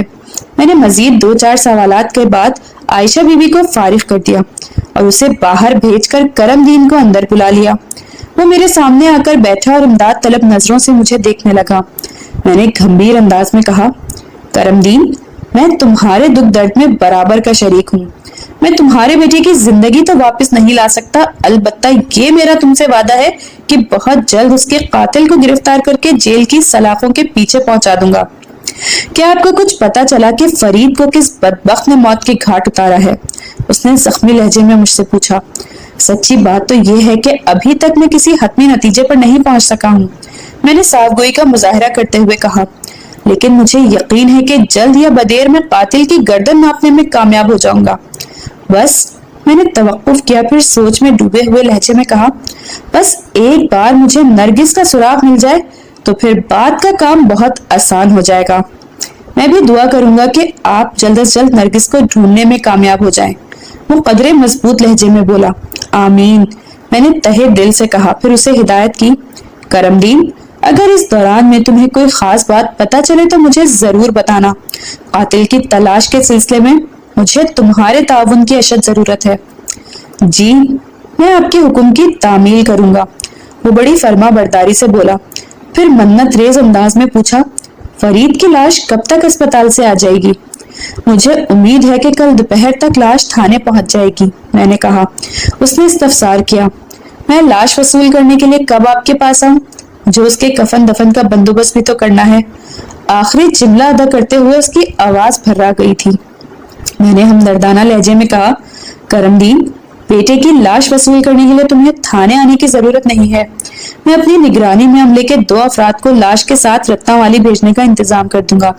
تم تدفین کا پروگرام عصر اور مغرب کے درمیان رکھو تو سارے مرحلے خوش اسلوبی سے نمٹ جائیں گے۔ اس نے میرا شکریہ ادا کیا اور مجھے سلام کر کے کمرے سے نکل گیا۔ میں نے ASI کو اپنے پاس بلایا اور اس کیس کے حوالے سے مختلف ہدایت دینے کے بعد کہا، عائشہ بی بی اور کرم دین کو واپس رتنا والی بھجوانے کا انتظام کر دو، انہیں کسی قسم کی تکلیف نہیں ہونی چاہیے۔ اوکے سر، ASI نے فرض شناس لہجے میں کہا۔ میں مطمئن ہو گیا۔ اگلے روز دوپہر سے پہلے ہی مقتول فرید کی لاش اسپتال سے واپس آ گئی۔ لاش کے ساتھ ہی پوسٹ مارٹم کی ابتدائی رپورٹ بھی موجود تھی۔ میں نے کاغذی کارروائی مکمل کرنے کے بعد لاش وصول کر لی اور اپنے کمرے میں بیٹھ کر مذکورہ رپورٹ کا مطالعہ کرنے لگا۔ اس رپورٹ کے مطابق مقتول فرید کی موت 7 اور 8 اگست کے درمیانی رات 1 اور 2 بجے کے درمیان واقع ہوئی تھی۔ رپورٹ میں اس امر کی جانب اشارہ کیا گیا تھا کہ موت کے وقت مقتول گہری بے ہوشی کی حالت میں تھا۔ اس میں کسی قسم کی مزاحمت کرنے کی سکت باقی نہیں تھی۔ تاہم موت کا واضح سبب وہی خطرناک قاتل خنجر تھا جو اس کے سینے میں پیوست ملا تھا۔ پوسٹ مارٹم کی رپورٹ کے ساتھ ہی کیمیکل ایگزامنر کی تفصیلی رپورٹ بھی منسلک تھی، جس میں بعض سنسنی خیز انکشافات کیے گئے تھے۔ مقتول کے معدے سے حاصل کیے گئے ایک نمونے میں بے ہوشی کی دوا کے آثار ملے تھے، یعنی وقوع کی رات اسے کھانے میں بے ہوشی کی دوا دی گئی تھی، جس کے زیر اثر وہ بے خبر اور گہری نیند میں چلا گیا تھا۔ لہٰذا جب قاتل نے بے رحمی سے اس کے سینے میں خنجر اتارا تو وہ اپنے بچاؤ کے لیے ہاتھ پاؤں کو حرکت میں نہ لا سکا اور بغیر تڑپے پھڑکے اس نے موت کو گلے لگا لیا۔ پوسٹ مارٹم رپورٹ اور اس کے ساتھ منسلک کیمیکل ایگزامنر کے تجزیے نے میری بہت سے خدشات کی تسکین کر دی۔ اب میں پورے یقین کے ساتھ یہ جان چکا تھا کہ فرید نے قتل ہوتے وقت کسی قسم کی کوئی مزاحمت پیش کیوں نہیں کی تھی۔ نعمت بی بی کے تفصیلی بیان کی روشنی میں یہ بات سامنے آئی تھی کہ وقوع کی رات نرگس اپنا اور مقتول کا کھانا بیٹھک میں لے کر گئی تھی۔ دونوں میاں بیوی نے رات کا کھانا ایک ساتھ بیٹھک میں کھایا، پھر اندر سے کنڈے لگا کر سو گئے۔ ان حالات میں ذہن اسی نتیجے پر پہنچتا تھا کہ نرگس نے رات کے کھانے میں کوئی زود اثر نشہ آور دوا ملا کر مقتول کو کھلا دی تھی۔ آدھی رات کے بعد جب اس نے دیکھا کہ مقتول بے خبری کی نیند میں پہنچ چکا ہے تو اس نے نہایت ہی سنگ دلی سے ایک خوفناک خنجر مقتول کے سینے میں اتارا اور وہاں سے غائب ہو گئی۔ یہ سب کچھ سوچنا بہت آسان تھا اور بالکل منطقی بھی نظر آتا تھا، لیکن اس کے ساتھ ہی یہ تھیوری چند توجہ طلب سوالات کو بھی جنم دیتی تھی، اور ان سوالات کے تسلی بخش جوابات حاصل کیے بغیر کسی راسخ اور حتمی نتیجے پر پہنچنا ممکن نہیں تھا۔ یہ سوالات الترتیب کچھ یوں تھے: اگر نرگس مقتول کو پسند کرتی تھی اور اس کی خاطر گھر چھوڑ کر آئی تھی تو پھر وہ اسے قتل کر کے غائب کہاں ہو جائے گی؟ اگر ان دونوں کے بیچ کوئی سنجیدہ تعلق نہیں تھا اور نرگس کسی بھی بنا پر مقتول کی جان کی دشمن تھی تو پھر وہ اپنے ایک دشمن کے ایما پر گھر سے کیوں بھاگی؟ اگر اس تمام تر خطرناک کھیل میں کوئی تیسرا شخص بھی ملوث تھا تو وہ کون تھا؟ وہ صرف مقتول کا دشمن تھا یا پھر نرگس کی مدد سے اس کی دوستی تھی؟ کیا اس نامعلوم شخص کی مدد سے نرگس نے یا نرگس کی مدد سے اس نامعلوم شخص نے فرید کو ٹھکانے لگایا تھا؟ اگر مذکورہ نامعلوم شخص اور نرگس اندر آپس میں ملے ہوئے تھے تو پھر یہ دونوں اب کہاں تھے؟ یہ تمام تر اور ان سے ملتے جلتے متعدد سوالات نے میرے ذہن کو بری طرح الجھا رکھا تھا، اور سرے دست میں اس نتیجے پر پہنچا تھا کہ جب تک نرگس ہاتھ نہیں آئے گی اس کیس کا اونٹ کسی مناسب کروٹ نہیں بیٹھ سکے گا۔ لیکن پھر یہ سوال مجھے ایک بند گلی میں لا کھڑا کرتا تھا کہ میں نرگس کو کہاں تلاش کروں۔ یہ بات سامنے آ چکی تھی کہ مقتول اپنے گھر سے 2 اگست کو یہ بتا کر نکلا تھا کہ وہ اپنے ایک دوست عرفان کے پاس لاہور جا رہا ہے۔ وہ پہلے بھی عرفان سے ملنے جاتا رہتا تھا۔ مقتول ہمارے علاقے میں 4 اگست کو پہنچا تھا۔ اس سے یہ اندازہ قائم کیا جا سکتا تھا کہ اس نے 2 اور 3 اگست کے دنوں میں عرفان کے پاس گزارے ہوں گے۔ میں نے فوری طور پر لاہور جانے کا فیصلہ کر لیا۔ مجھے یقین تھا کہ عرفان سے ایک تفصیلی ملاقات اس کیس کے معاملے میں بہت سود مند ثابت ہوگی۔ ہو سکتا ہے وہاں سے کوئی ایسا اشارہ مل جاتا جو مقتول کی پراسرار موت اور نرگس کی گمشدگی پر زیر حاصل روشنی ڈال سکتا۔ میں نے آئندہ آدھے گھنٹے میں مقتول فرید کی لاش کو موضوع رتہ والی بھجوانے کا بندوبست کیا اور خود سرسری تیاری کے بعد لاہور روانہ ہو گیا۔ عرفان ڈبل روٹی بن اور شیرمال بنانے والی ایک فیکٹری میں کام کرتا تھا جو فیروز پور روڈ پر نہر کے پل کے قریب واقع تھی۔ اس وقت دن کے 2:30 بجے تھے۔ مرید کے سے فیروز پور روڈ لاہور کا فاصلہ کچھ زیادہ نہیں ہے۔ مجھے مذکورہ فیکٹری تک پہنچنے میں لگ بھگ 1.5 گھنٹہ لگا ہوگا۔ میں اس وقت عوامی لباس میں تھا اور احتیاطاً میں نے متعلقہ تھانے میں حاضری لگا کر اپنی لاہور میں آمد سے محکمے کے ذمہ دار افراد کو آگاہ کر دیا تھا۔ تھانہ انچارج صدیق راؤ نے میرے ساتھ اپنے عملے کے کسی آدمی کو بھیجنے کی پیشکش کی تھی، جسے میں نے بڑی اخلاقی خوبصورتی سے رد کر دیا تھا اور ایک بس میں بیٹھ کر اپنی مطلوبہ فیکٹری پہنچ گیا۔ میں فیکٹری کے دفتری حصے میں داخل ہوا اور وہاں موجود انتظامیہ کے ایک سینئر آدمی سلیمان بخاری سے ملاقات کی۔ وہ فیکٹری میں مینیجر کی حیثیت سے کام کرتا تھا۔ میں نے نہایت ہی مختصر الفاظ میں اپنا تعارف کراتے ہوئے کہا، بخاری صاحب، میرا نام ملک صفدر حیات ہے اور میں مرید کے تھانے کا انچارج ہوں۔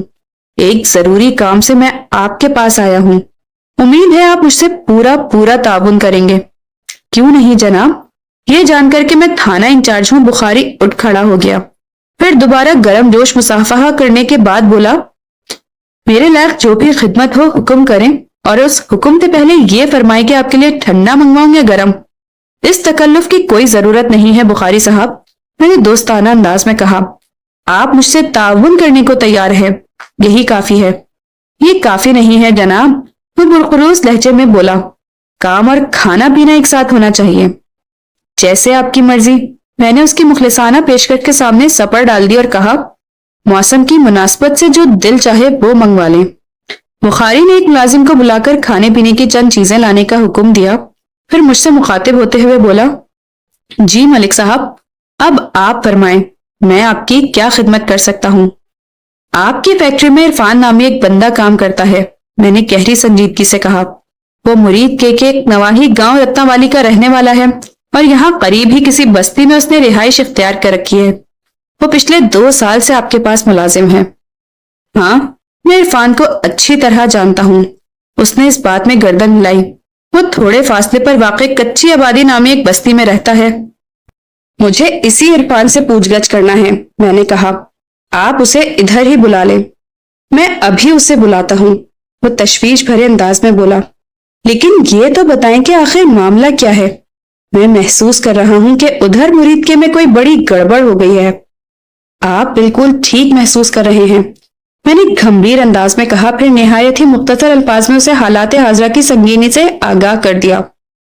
اوہ، اس نے ایک گہری سانس خارج کی اور بولا، معاملہ تو خاصا خطرناک ہے، اسی لیے میں سادہ لباس میں یہاں آیا ہوں، میں نے سنجیدہ لہجے میں کہا۔ آپ بھی اس پر یہ ظاہر نہیں ہونے دیں گے کہ کوئی پولیس والا اس سے ملنے آیا ہے، ورنہ وہ بدک جائے گا۔ آپ فکر نہ کریں ملک صاحب، وہ ٹھہرے ہوئے لہجے میں بولا، میں اس معاملے کی نزاکت کو اچھی طرح سمجھ رہا ہوں۔ میں نے اس بات میں سر ہلانے پر اکتفا کیا۔ وہ اپنی کرسی چھوڑتے ہوئے بولا، آپ یہاں آرام سے بیٹھیں، میں خود اسے لے کر آپ کے پاس آتا ہوں۔ سلیمان بخاری کی واپسی لگ بھگ 5 منٹ بعد ہوئی اور وہ خالی ہاتھ آیا۔ وہ اپنی مخصوص کرسی پر بیٹھ چکا تو میں نے سوالیہ انداز میں اس کی طرف دیکھا۔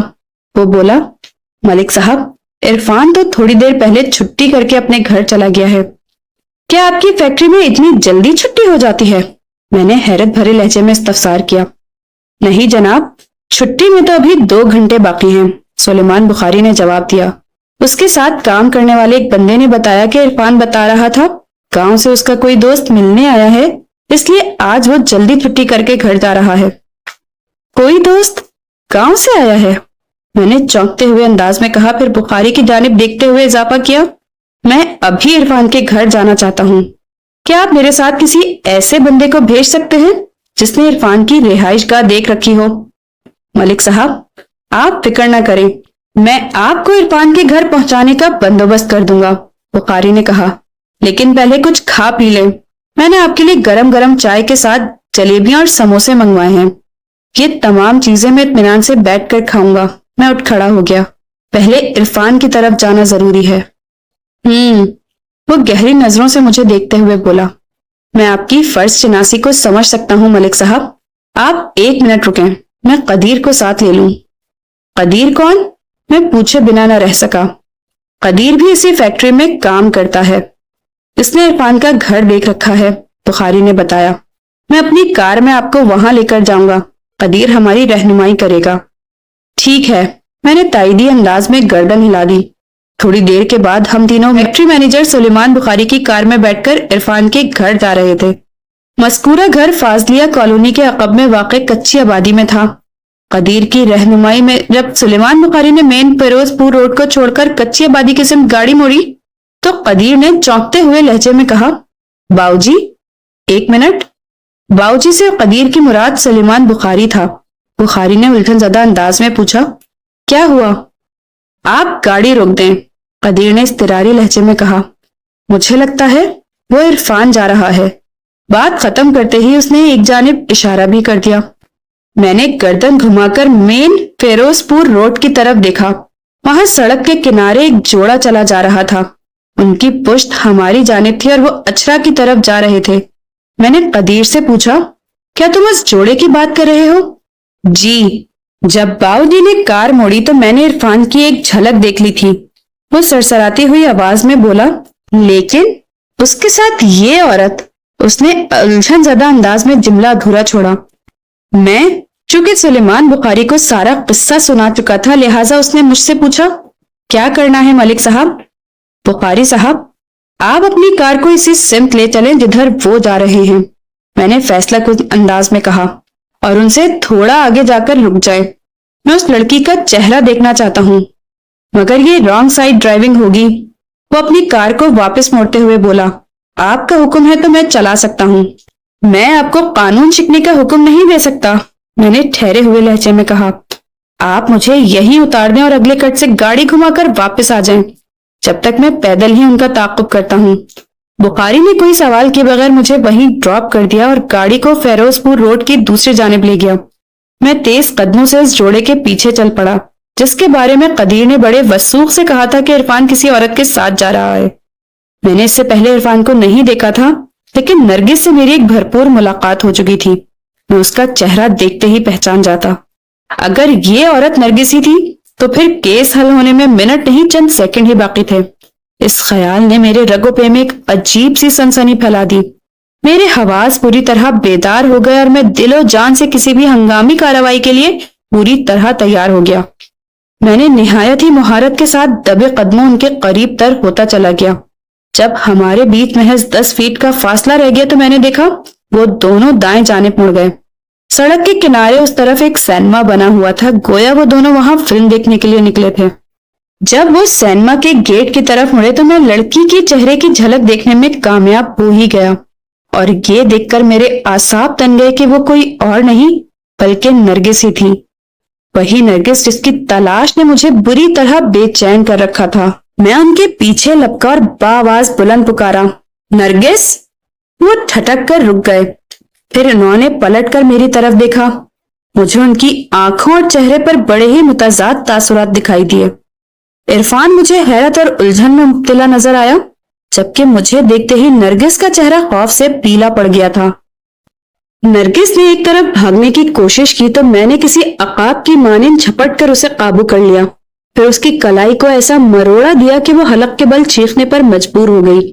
میں نے دھاڑ سے مشابہ لہجے میں کہا، ایک بار گھر سے بھاگ چکی ہو، بس یہی کافی ہے، اب میں تمہیں کہیں اور جانے نہیں دوں گا، تم یہاں سے سیدھا جیل جاؤ گی۔ اس ناگہانی صورتحال نے عرفان کو بوکھلا دیا اور اسی بوکھلاہٹ میں اس نے ایک طرف دوڑ لگا دی۔ میں نے فوراً اپنا سروس ریوالور نکال لیا۔ اس سے پہلے کہ میں اسے دھمکانے کے لیے ہوائی فائر کرتا، سلیمان بخاری موقع پر پہنچ گیا۔ اس نے دور سے ہی مجھے برسر پیکار دیکھ لیا تھا اور بڑی تیزی سے اپنی کار ہماری جانب بڑھا دی۔ اتفاق سے عرفان نے بھی اسی سمت فرار ہونے کی کوشش کی تھی۔ وہ ایک زوردار آواز پیدا کرتے ہوئے بخاری کی کار کی بونٹ سے ٹکرایا اور پھر وہیں سینما کے گیٹ کے قریب زمین پر گر کر کراہنے لگا۔ اس کے گھٹنوں پر شدید چوٹیں آئی تھیں۔ سلیمان بخاری اور قدیر بھی پلک جھپکتے ہی کار سے باہر نکل آئے اور انہوں نے بڑی آسانی سے عرفان کو اپنے نرغے میں لے لیا۔ اس افراتفری کو دیکھ کر بہت سارے لوگ وہاں جمع ہو گئے، جن میں غالب تعداد ان افراد کی تھی جو فلم دیکھنے کی غرض سے سینما ہاؤس پہنچے تھے۔ انہیں ایک زندہ فلم دیکھنے کو مل گئی، اور وہ بھی ٹکٹ کے بغیر۔ جب کوئی مجرم کسی ٹھوس ثبوت کے ساتھ پولیس کے ہتھے چڑھ جاتا ہے تو پھر اس کی زبان کھلوانا مشکل نہیں رہتا۔ اس شام میں سلیمان بخاری کی کار میں بٹھا کر نرگس اور عرفان کو تھانہ مرید کے لے آیا تھا۔ جب بخاری واپس چلا گیا تو میں نے نرگس اور عرفان کو اپنے سامنے کھڑا کر کے دھمکی آمیز لہجے میں پوچھا، تم لوگ سیدھی طرح سچ سے پردہ ہٹاؤ گے یا میں تمہاری زبانیں کھلوانے کے لیے تفتیش کا روایتی طریقہ اختیار کروں؟ میں نے انہیں موقع فراہم کیا تاکہ وہ سلامت ہڈی پسلی کے ساتھ جیل کی ہوا کہہ سکیں، لیکن میری بات ان کی سمجھ میں نہ آ سکی اور رنگے ہاتھ پکڑے جانے کے باوجود وہ اپنے بچاؤ کے لیے الٹی سیدھی تعویلیں گھڑنے لگے۔ ان کی اس نامعقولیت پر مجھے سخت غصہ آیا اور میں نے انہیں 1 گھنٹے کے لیے حوالدار جمشید کے حوالے کر دیا۔ 1 گھنٹے سے بھی پہلے حوالدار کی محنت رنگ لے آئی اور وہ دونوں ملزمان کو بھیڑ بکریوں کی طرح ہانکتے ہوئے میرے کمرے میں لے آیا۔ میں نے سوالیہ نظر سے اس کی طرف دیکھا تو وہ بڑے معنی خیز انداز میں بولا، ملک صاحب، میں نے ان دونوں شکاروں کو سیٹ کر دیا ہے، ان کی زبانیں رواں ہو چکی ہیں، 1 لمحے کے لیے بھی کہیں نہیں رکیں گی، اب آپ جو بھی پوچھیں گے یہ فرفر جواب دیں گے۔ میں نے حوالدار کو کمرے سے باہر جانے کا اشارہ کیا اور مبینہ ملزمان کی جانب متوجہ ہو گیا۔ وہ گردنیں جھکائے شرمندہ سے کھڑے تھے۔ میں نے تحکمانہ انداز میں انہیں بیٹھنے کے لیے کہا۔ وہ تھوڑی سی ہچکچاہٹ کے بعد میری میز کے سامنے بچھی کرسیوں پر بیٹھ گئے تو میں نے باری باری ان دونوں کے چہروں کا جائزہ لینے کے بعد تنزیہ لہجے میں کہا، اگر تم لوگ شرافت سے میری بات مان کر سب کچھ مجھے سچ سچ بتا دیتے تو تمہیں ایسی تکلیف دہ صورتحال سے دو چار نہ ہونا پڑتا۔ بہرحال مجھے امید ہے کہ اب تم میرے کسی سوال کے جواب میں اٹکو گے نہیں۔ انہوں نے مجھے ایسی نظروں سے دیکھا جس میں فرما برداری کے علاوہ رحم کی اپیل بھی تھی۔ میں نے خالص تھانے دارانہ انداز میں ان کا انٹرویو شروع کر دیا۔ آئندہ 1 گھنٹے میں میری پوچھ گچھ کے جواب میں انہوں نے بڑی دیانتداری کے ساتھ مجھے جو کہانی سنائی اس میں حیرت انگیز واقعات اور سنسنی خیز انکشافات کی بھرمار تھی۔ میں ان کی بیانات کی غیر ضروری باتوں کو حذف کر کے خلاصہ آپ کی خدمت میں پیش کرتا ہوں تاکہ آپ اس کہانی کے انجام سے آگاہی حاصل کر سکیں۔ در حقیقت نرگس اور عرفان میں بڑی خفیہ سیٹنگ چل رہی تھی۔ انہوں نے اپنے تعلق کو اس قدر خفیہ رکھا ہوا تھا کہ گاؤں میں کسی کو اس معاملے کی بھنک بھی نہیں تھی۔ اس دوران میں فرید نرگس کی ذات میں دلچسپی لینے لگا۔ فرید اور عرفان میں اچھے تعلقات تھے، لیکن عرفان کے مطابق اس نے فرید کو کبھی اپنا جگری یار نہیں سمجھا تھا، لہٰذا عرفان نے فرید کو اپنے اور نرگس کے تعلقات کے بارے میں کچھ بھی نہیں بتا رکھا تھا۔ جب نرگس کے زبانی عرفان کو پتا چلا کہ فرید بڑی تیزی سے نرگس کی طرف بڑھ رہا ہے تو وہ تشویق میں مبتلا ہو گیا۔ وہ کھلم کھلا فرید کو اس کام سے منع نہیں کر سکتا تھا کیونکہ فرید پھر اس ممانعت کے وجوہات جاننے کی کوشش کرتا۔ ابھی یہ الجھن چل ہی رہی تھی کہ یعقوب نے نرگس کی منگنی اپنے دوست کے بیٹے جاوید سے کر دی۔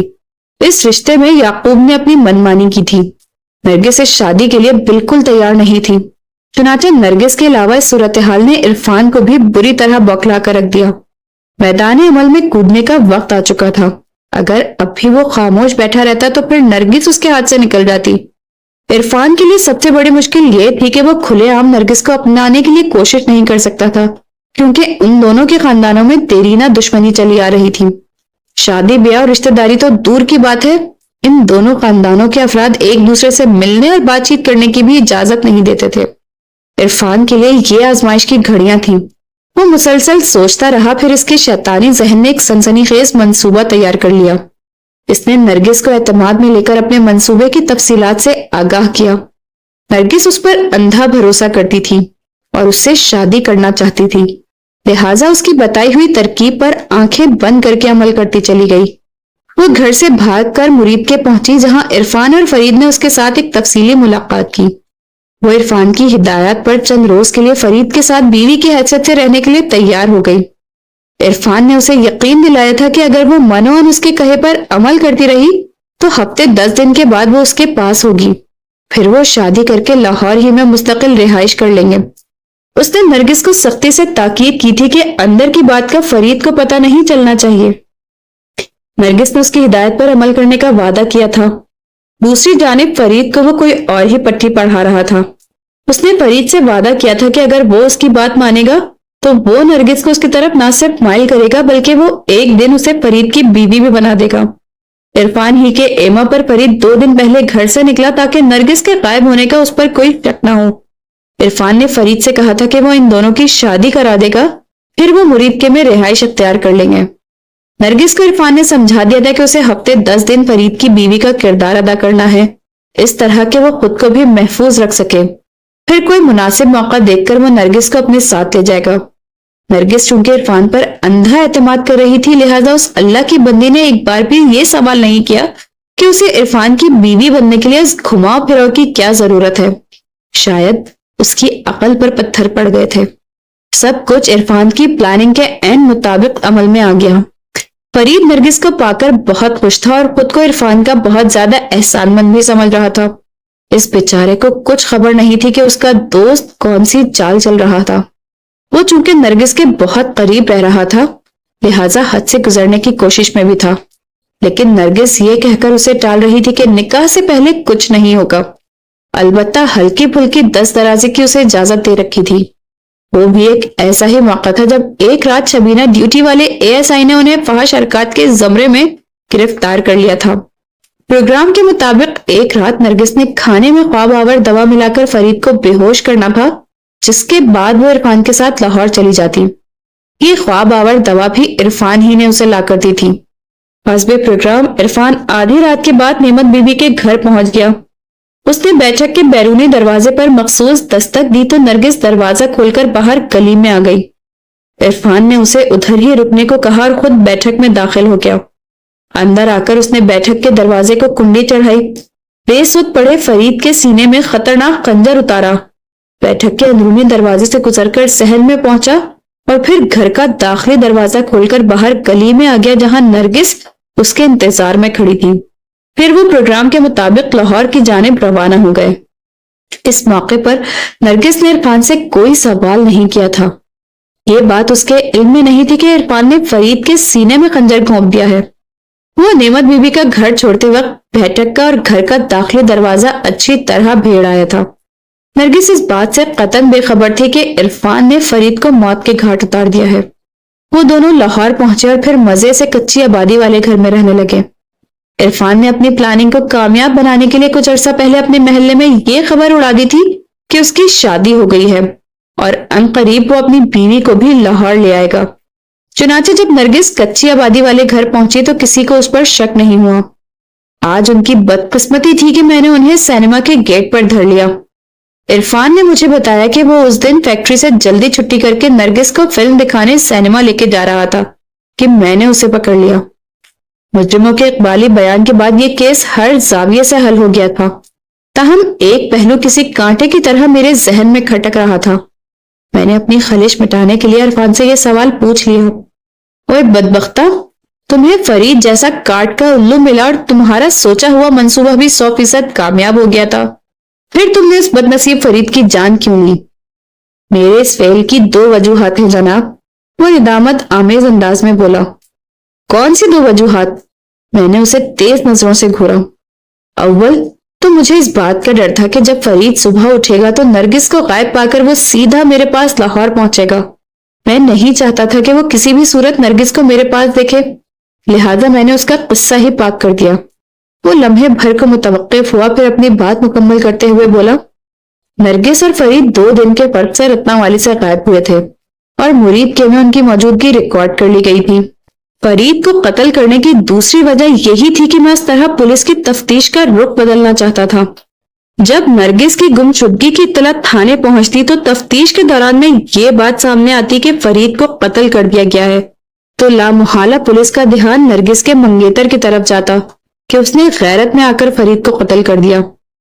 دوسری طرف تم نے نعمت بی بی کے گھر کا بیرونی دروازہ کھلا چھوڑ کر یہ تاثر دینے کی کوشش کی جیسے نرگس فرید کو قتل کر کے کہیں فرار ہو گئی ہو۔ میں نے نفرت بھرے انداز میں اس شاطر مجرم کا گھورا۔ میں صحیح کہہ رہا ہوں نا؟ جی، وہ اس بات میں گردن ہلاتے ہوئے بولا۔ میں اس معاملے کو اس قدر الجھا دینا چاہتا تھا کہ کسی کا دھیان بھی میری طرف نہ جائے۔ تم مجھے ایک نفسیاتی مریض لگتے ہو، میں نے ناگواری سے اس کی طرف دیکھتے ہوئے کہا اور بڑے وثوق سے کہا، اور اس کے ساتھ ہی تم انتہائی بزدل انسان بھی ہو۔ وہ حیرت بھری نظروں سے مجھے دیکھتے ہوئے بولا، بزدل؟ کیوں جی؟